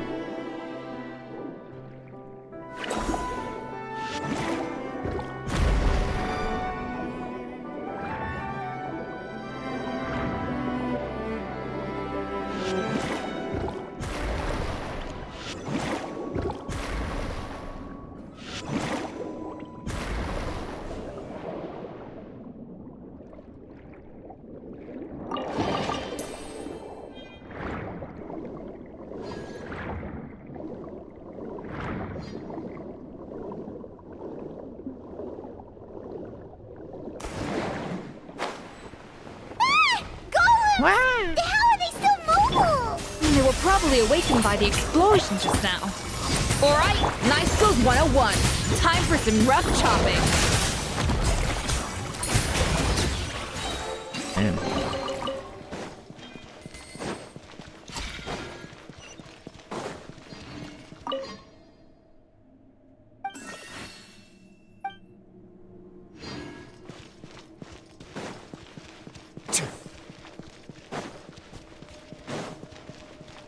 Another door? Guess we need to prepare another feast for our guests.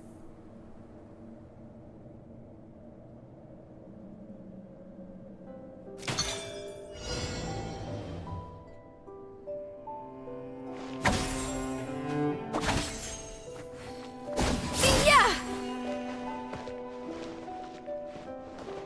A dash of frosting! Rah! Shah!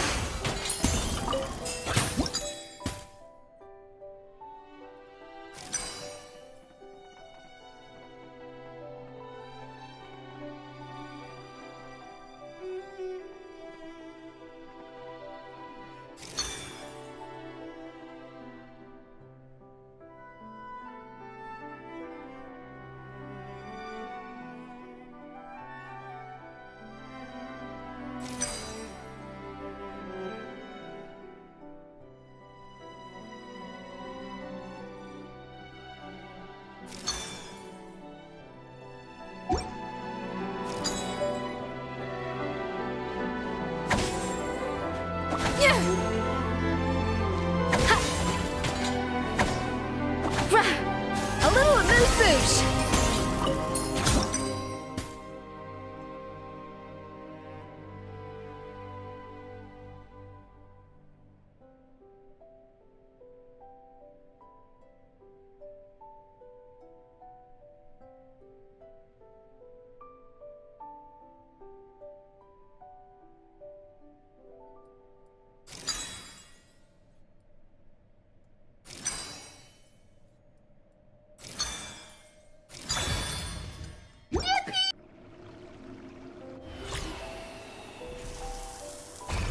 There we go. Took me a little longer, but got it in the end.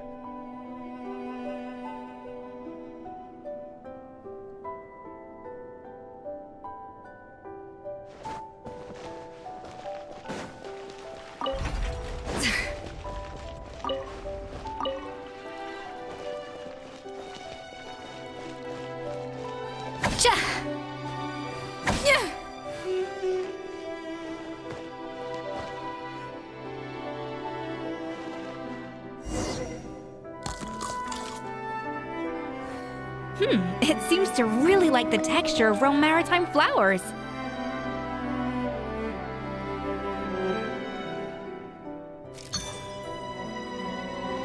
Yeah. Ja. Off to the freezer. Gah.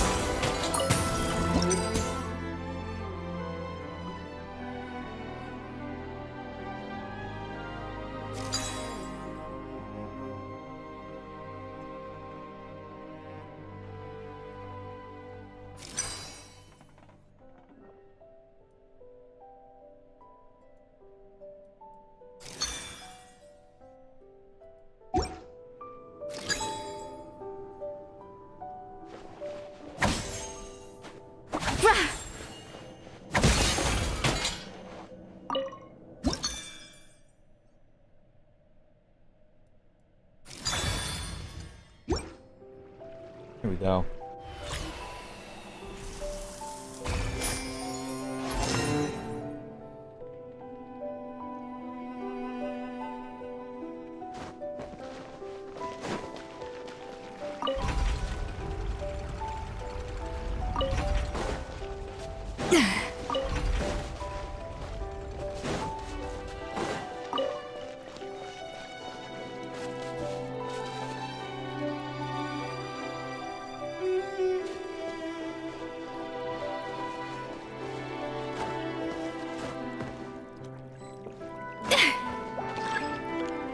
What the? Transfiguration! Don't run away now.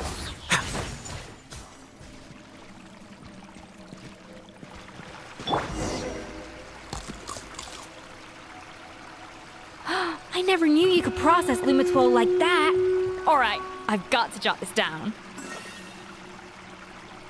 Lumitwols and Romaritime flowers. This could open the door to a whole new world. Yep, that's literally the plan. Wait, hold on. Which door are you talking about?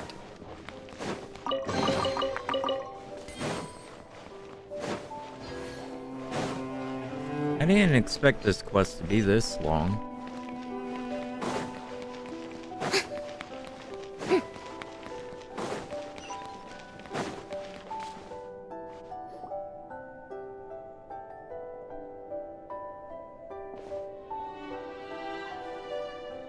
That's strange. These don't look Romorian to me. More like last century Fontaine. Yeah, and they don't look worn either. Maybe previous adventurers? Adventurers from last century Fontaine, huh? Oh, Modeste and Savelli, do you think they camped here? By the looks, they adventured together. But maybe one of them came back alone at a later date. Oh, let's rummage around. Maybe they left something. Huh, you really think so?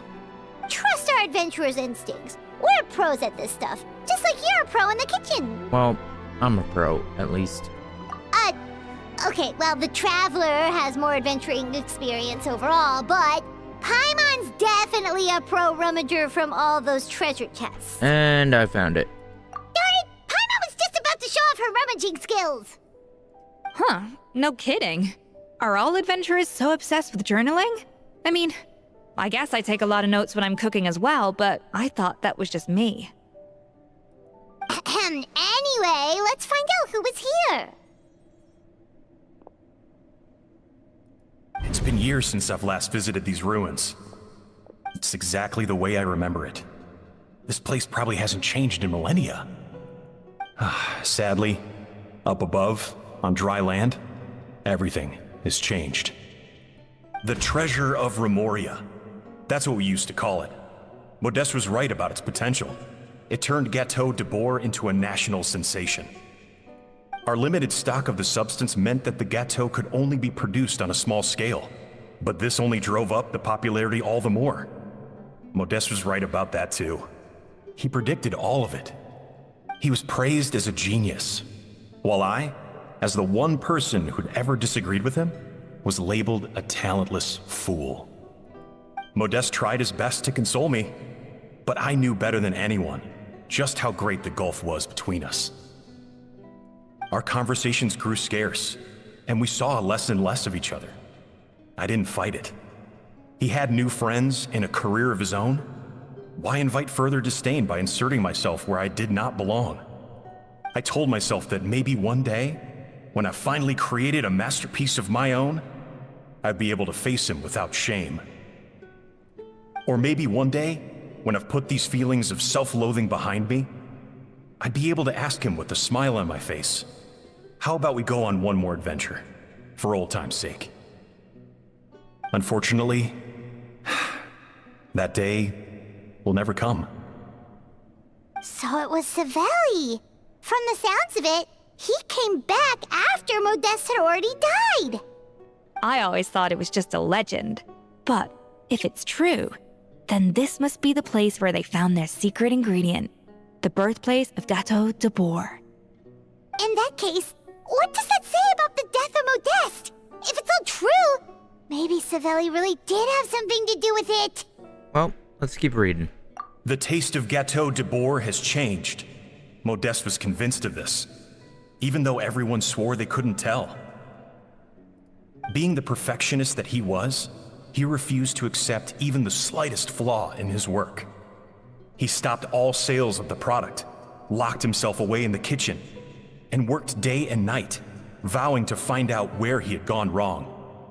But as he baked and taste tested over and over again, he found he only strayed further and further from the original taste.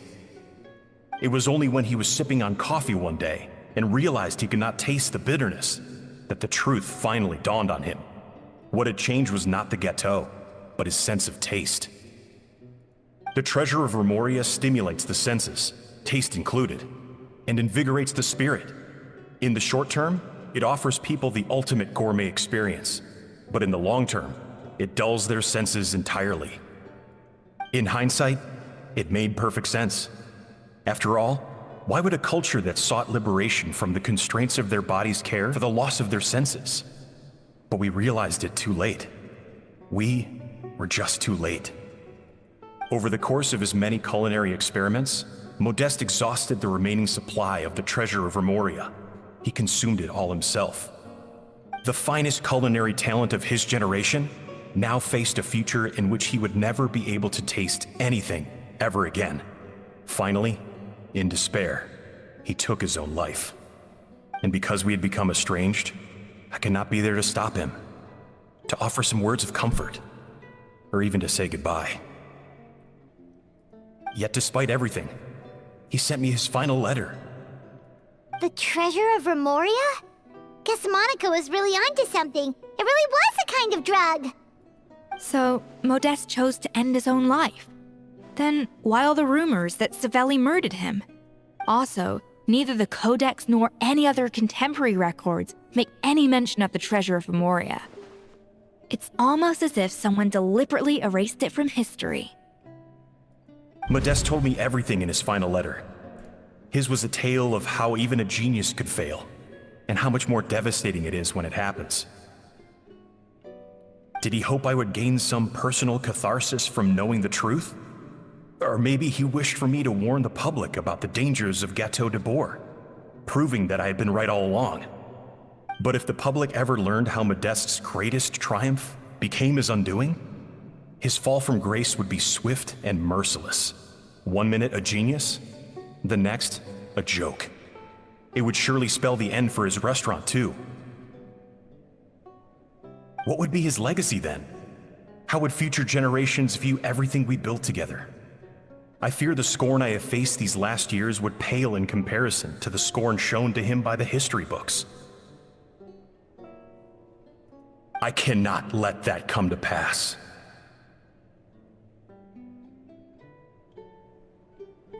I will do what I must to protect his name. It will mean tampering with his notes to remove the damning details, leaving mere fragments of our story behind. It may lead his family to suspect me of having a hand in his demise. But if that's the price of destroying all evidence of my crimes, then so be it. I would rather the world believe a tale of genius and jealousy than see his reputation in tatters.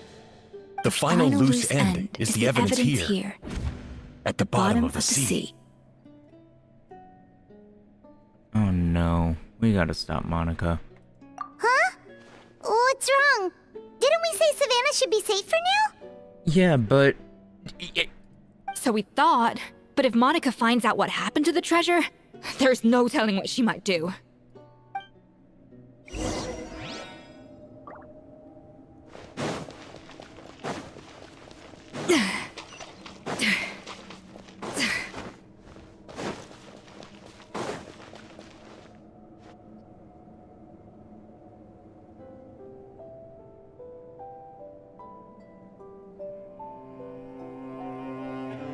The treasure of Remoria. I have found you at last.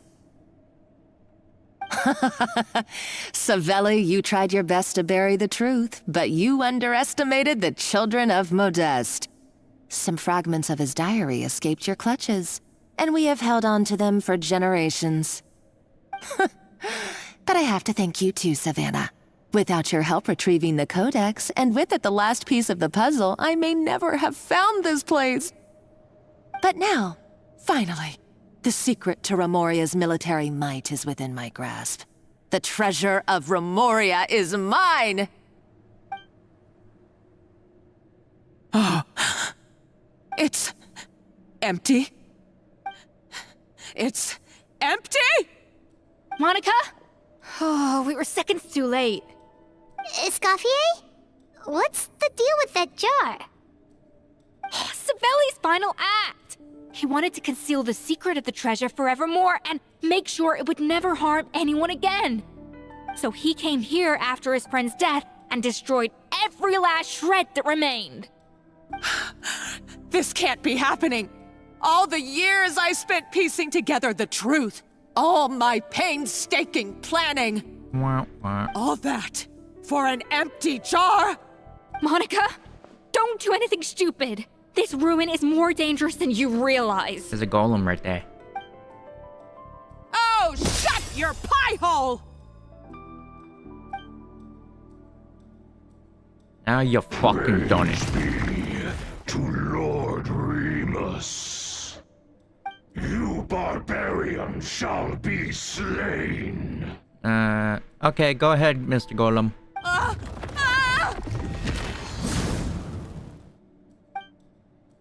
She's a nutcase! A liability to herself and everyone else. Well, now it's up to us to clean up the mess she's made. Take these golems out! Let my name echo in song! Have a safe trip. Oh.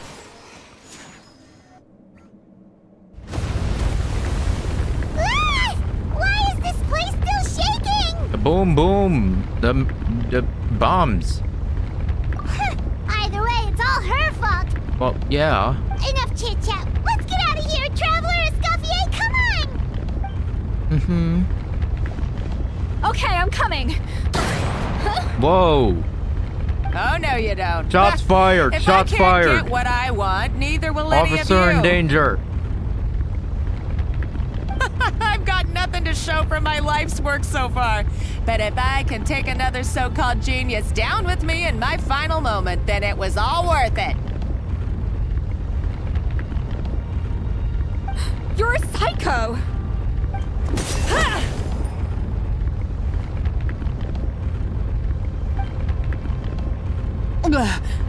Savannah? Yay. When did you wake up? I may be a lousy chef, but it looks like I'm not a complete waste of space. Alright, we need to go. Traveler? Okay, let's go!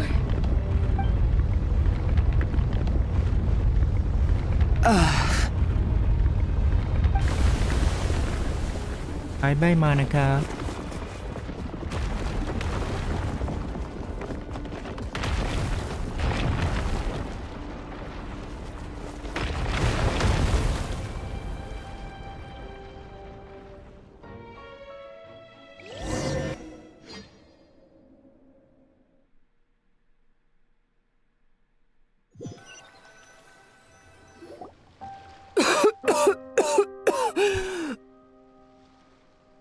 Escoffier!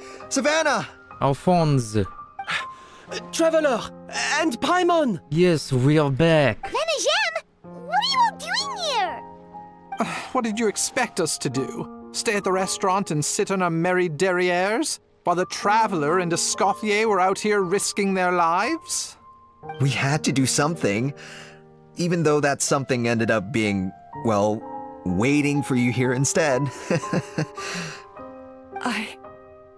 I don't deserve any of you. And I certainly don't deserve to be your head chef. It was my fault Escoffier had to leave. Then I couldn't live up to her standards. I acted like a tyrant in the kitchen. And now I almost got myself killed. Come back, Escoffier. Come and be our head chef again. I'll never be able to replace you. Okay, so everything I said to you the day I left, it just went in one ear and out the other? Huh? Sorry, I was kinda in my own head at the time. All I could think about was the Lumiline situation. What was it you said again? Forget it. It doesn't matter. Anyway, I didn't leave this job because of you. And you're not nearly as awful a chef as you think. If you were that bad, why would all your staff show up here for you? Exactly. Escoffier's right. Sure, you nitpick our work and get us to do things over a lot. But when it comes down to it, you're the one who's always doing whatever it takes to make sure the customers get served on time, every time. Things were pretty rough after Escoffier left, and Savannah's the only reason we've been able to make it through. Our customers know that Escoffier doesn't work for us anymore. But the fact is, they keep coming back. If that's not an endorsement of your work, I don't know what is. Oh yeah, what I was saying before, I said, since we got the guy with the French accent, that was definitely not a French accent, but since we got this guy, it gives me more hope that in Sneznaya we're gonna have someone say, "Privyet, comrade, welcome to Sneznaya, hope you have a good time." At the end of the day, we're all human, and we all make mistakes. All we can do is recognize where we get it wrong and do our best to improve. Exactly. That's all that's humanly possible. I agree. No, I get what you're saying, but what I did to Firmin and to Escoffier, it's unforgivable. Well, about that, there's someone else here to see you, Chef. It's been a while, Chef Savannah. It's been 84 years. Firmin? I'm so sorry. I put far too much pressure on you, and the way I stubbornly refused to go and see you after you fell ill. There's no excuse. But I'm too late, aren't I? The damage is done. I heard that you can't even hold a kitchen knife anymore. Actually, I think I'm going to be just fine. Huh? We thought Firmin's problem was purely psychological in nature. But after the threat letter came to light, it got Firmin thinking. And then he remembered the tea that Monica used to give him every night. And as it turns out, she was lacing it with Lumaline the whole time. Ah. No way! Doesn't that cause nerve damage? It can. High doses pose a risk of serious nervous and sensory complications. But if you calculate the dosage carefully, you can control the extent of its effects. A small dose might simply make a person more emotional, whether that means more fragile or more hot-tempered. No wonder it seemed like you'd lost your edge. I asked my friends at the Fontaine Research Institute about it. They said that with the low dose I was taking, the risks are pretty small. They also fixed me up with some meds and said I should recover in no time. You're already sounding a lot more confident. Well, that's what happens when you give someone a little bit of hope to cling on to. There's more. We believe that Firmin was likely not Monica's only victim. You mean she poisoned me too? That's probably why you were becoming an angry person and everyone was saying you weren't an angry person. Oh, so that's why Savannah's been so irritable this whole time! Let's not be too quick to blame everything on the Lumaline. Yeah, you can't blame drugs that for stuff can only everything. amplify what's already there. So tasty food will seem like the most delicious thing in the world, while food you don't particularly care for will become utterly revolting. So you better make sure you reflect on your behavior and apologize to every single person you've wronged. I will. I'm sorry. There's still one question that's really bugging me. Why is it that no matter what I do, my Gâteau de Bourg never tastes the same as yours? Is it just... is it because you're a genius and I'm not? It's because the heating element in your oven is broken, you silly goose. Silly goose. What? Is that it? I felt like something was off during the cooking contest. Once I got around to checking all the equipment, I noticed it right away. There was a half-degree discrepancy between the temperature setting and the actual temperature. Ah. All the ovens in the whole kitchen had the same problem, which confused me at the time, but by this point, it's pretty obvious that Monica must have tampered with them. I would have figured it out the day of the bake-off, since the issue affected both our teams. But of course, Monica sabotaged mine so that could never happen. No. I spent so long trying to find out where I was going wrong, and then you pinpoint the problem in just one night? It all comes back to one simple, undeniable truth. You're a genius. And I'm just plain old Savannah. Oh, cut it out! Stop the woe is me act for a second and just think. I came up with this recipe. You don't think that might have something to do with it? Do you know how long I spent perfecting my Gâteau de Bourg? 3 years! 3 whole years! I know this dish inside out, back to front and upside down. It's like Gordon Ramsay with his beef Wellington. He knows that shit better than he knows his kids. And you've been head chef now for what, 6 months? If that? A couple hundred failed attempts, and you're gonna throw in the kitchen towel and declare you'll never be successful because you're not a genius. You clearly have no idea how many kitchen failures I've had under my belt, or just how long it took me to finally get my recipe to a level I was satisfied with. I have a lot of cooking failures too. Genius or not, everyone makes mistakes. Modeste did, Savelli did, everyone does. You're only a lousy chef if you don't face up to your mistakes, learn from them, and then keep chipping away until you crack the problem once and for all. Surely you haven't forgotten all that. You were no lousy chef back when I handed you the reins. I haven't forgotten. And I'll make sure I never do. That's our head chef. Haha! Sounds like we won't need another changing of the guard in the Hotel de Bord kitchen anytime soon. Huzzah! Aw, what a perfect ending to a crazy journey. Look how happy everyone is. Yeah. So you got your mojo back now? Yeah. Thanks to you, Escoffier. In fact, no. Thanks to all of you. Aw, friends again. Yeah. So nice to see them finally settle their beef. Maybe not all their beef.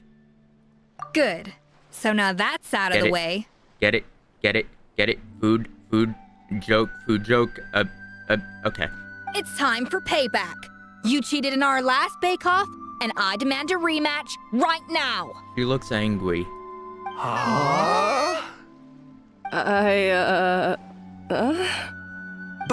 But that was mostly Monica's fault, wasn't it? Right. And also, does it have to be right now?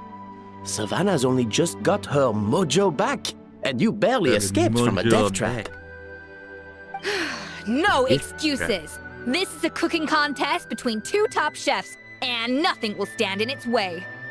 So grab your spatula and get ready, because this rematch is happening today. Right now, this instant.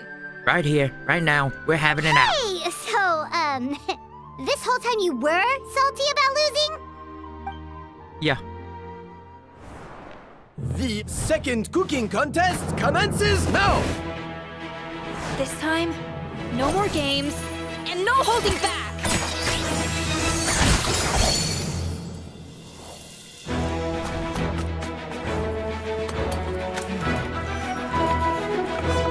I do need to get a new knife.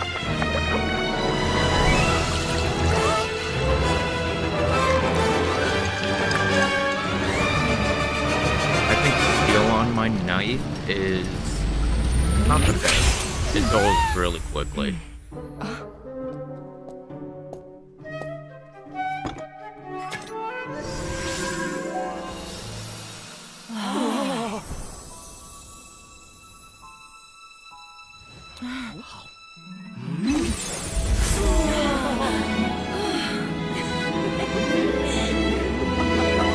You ever have food so good it makes you want to bust? I'm sorry. I feel like I don't have the right to be here. Hey, what are you so afraid of? You can't unbake it now. And if you don't serve it, then good or bad, you'll never find out how to improve. If you're too scared to fail, you'll never know what real success tastes like. So? Embrace your failure. Taste it. Digest it. That's the way to success. I don't know. Sounds like it's easier said than Anyone done. can cook. I'll do it.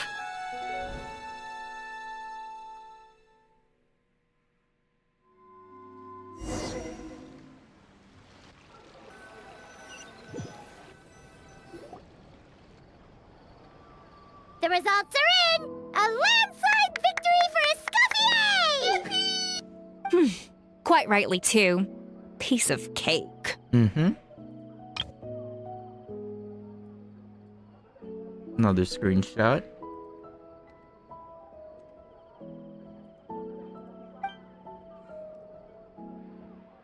Oh, shit. Wrong.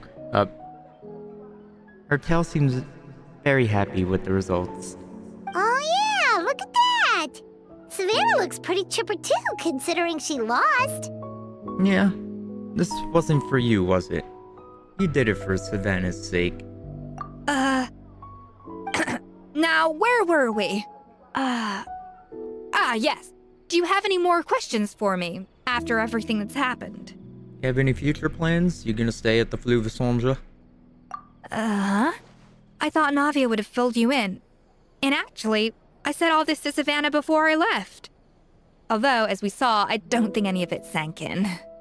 Yeah. I had 2 reasons for leaving. One was the food safety incident, of course.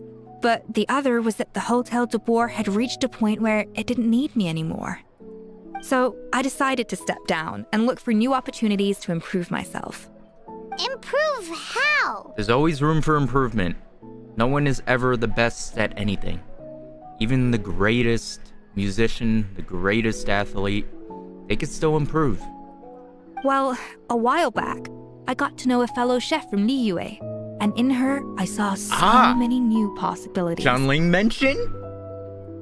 She has that same adventurous spirit that Modeste and Sibeli had in their youth.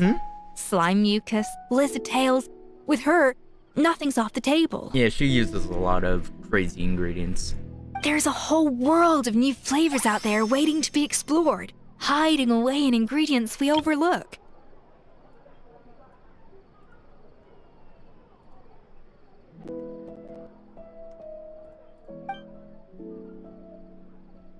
Case in point, remember those Romaritime flowers down in the ruins? I used them in the cooking contest just now. Oh. Did you taste the difference?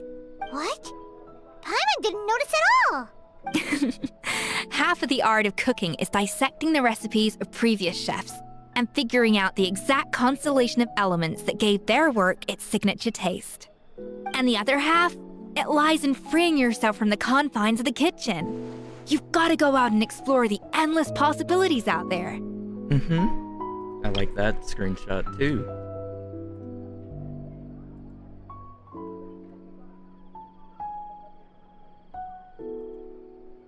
Uh-oh. Paimon's suddenly not sure she wants to try your cooking anymore. Well, I'm always down to be your taste tester. And also, you should definitely make Paimon test all your most experimental dishes. Hey! What, Paimon?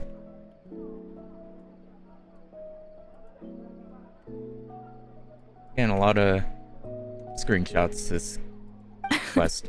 Don't worry, it's not going to be a free-for-all like in Modeste's time. Before I put anything into my food, I'll obviously do my research, make sure it doesn't contain any harmful substances. In the meantime, take this. It's a recipe for Petit Gâteau de Boer revised version. I tweaked it to suit your needs as busy adventurers. Hope you enjoy, and remember, feedback is always welcome. All right!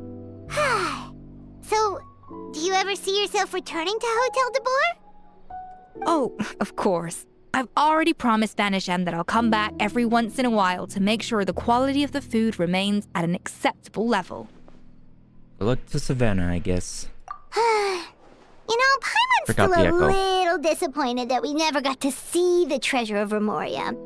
Surely Monica wouldn't have gotten drawn in so deeply if it wasn't for all the mystery surrounding the original Gâteau de Boer.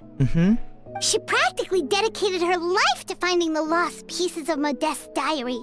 then went to all that trouble to infiltrate the Hotel de Boer. And in the end, it was all for nothing. She sold her soul for a dream, then had a rude awakening. Her life's work became a grand exercise in futility.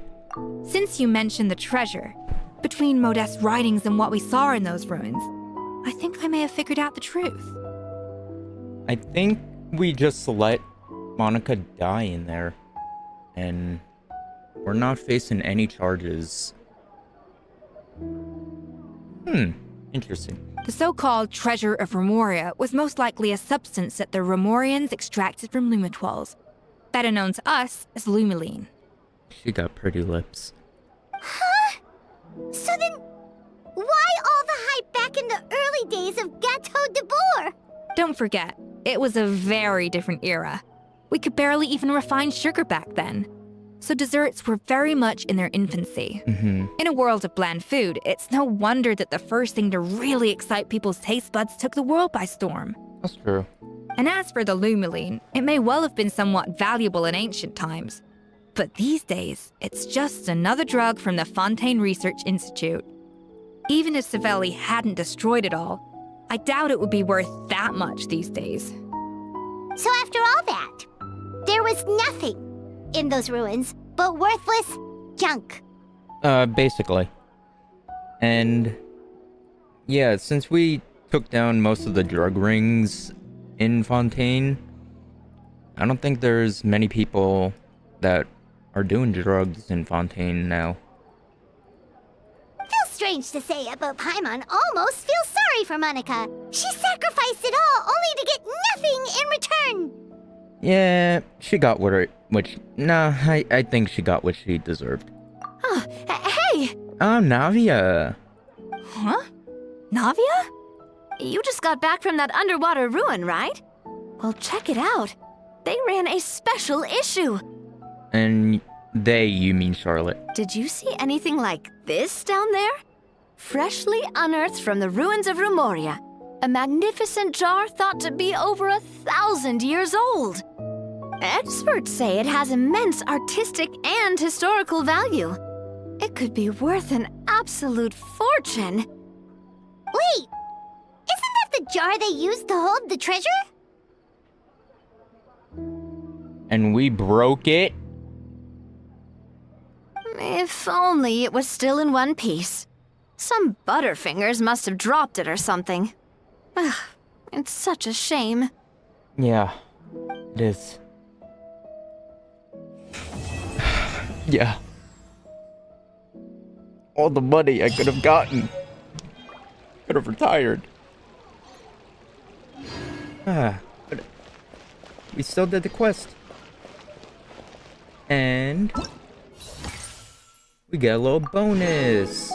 Don't need the drops anymore, but it's nice to have. Let's go again.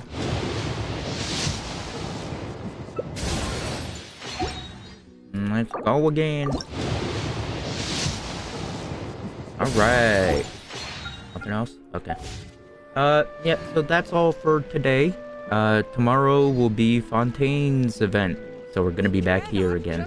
And hopefully we'll have not many voices to do, and hopefully it's fun. It's gonna be 3 days of it, and I'll see you guys then. Bye-bye. Yo, that's blunt.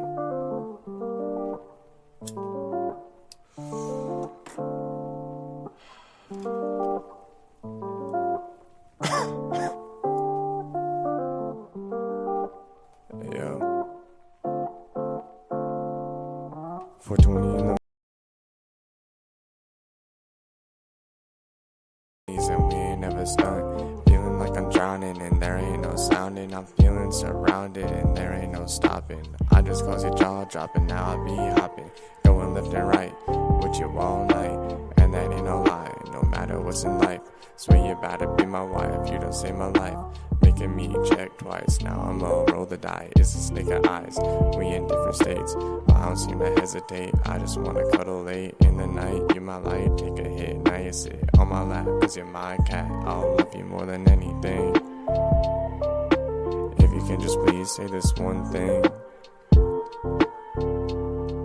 I'll love you forever, and I don't need no better. You're my one and only, I'll never feel lonely. Baby, stay with me, and I know you'll miss me. Babe, come and kiss me, and I'll be here waiting, and I'll be here listening, and we'll be here shining, and we'll be here before the ending. Let's make a new beginning, start fresh, let's reset. We in rotation, and now we be blazing. My eyes feeling Asian, and now I'm stargazing. Mondays and Tuesdays, and that's how we choosing. You won't catch me snoozing, you'll just catch me cruising.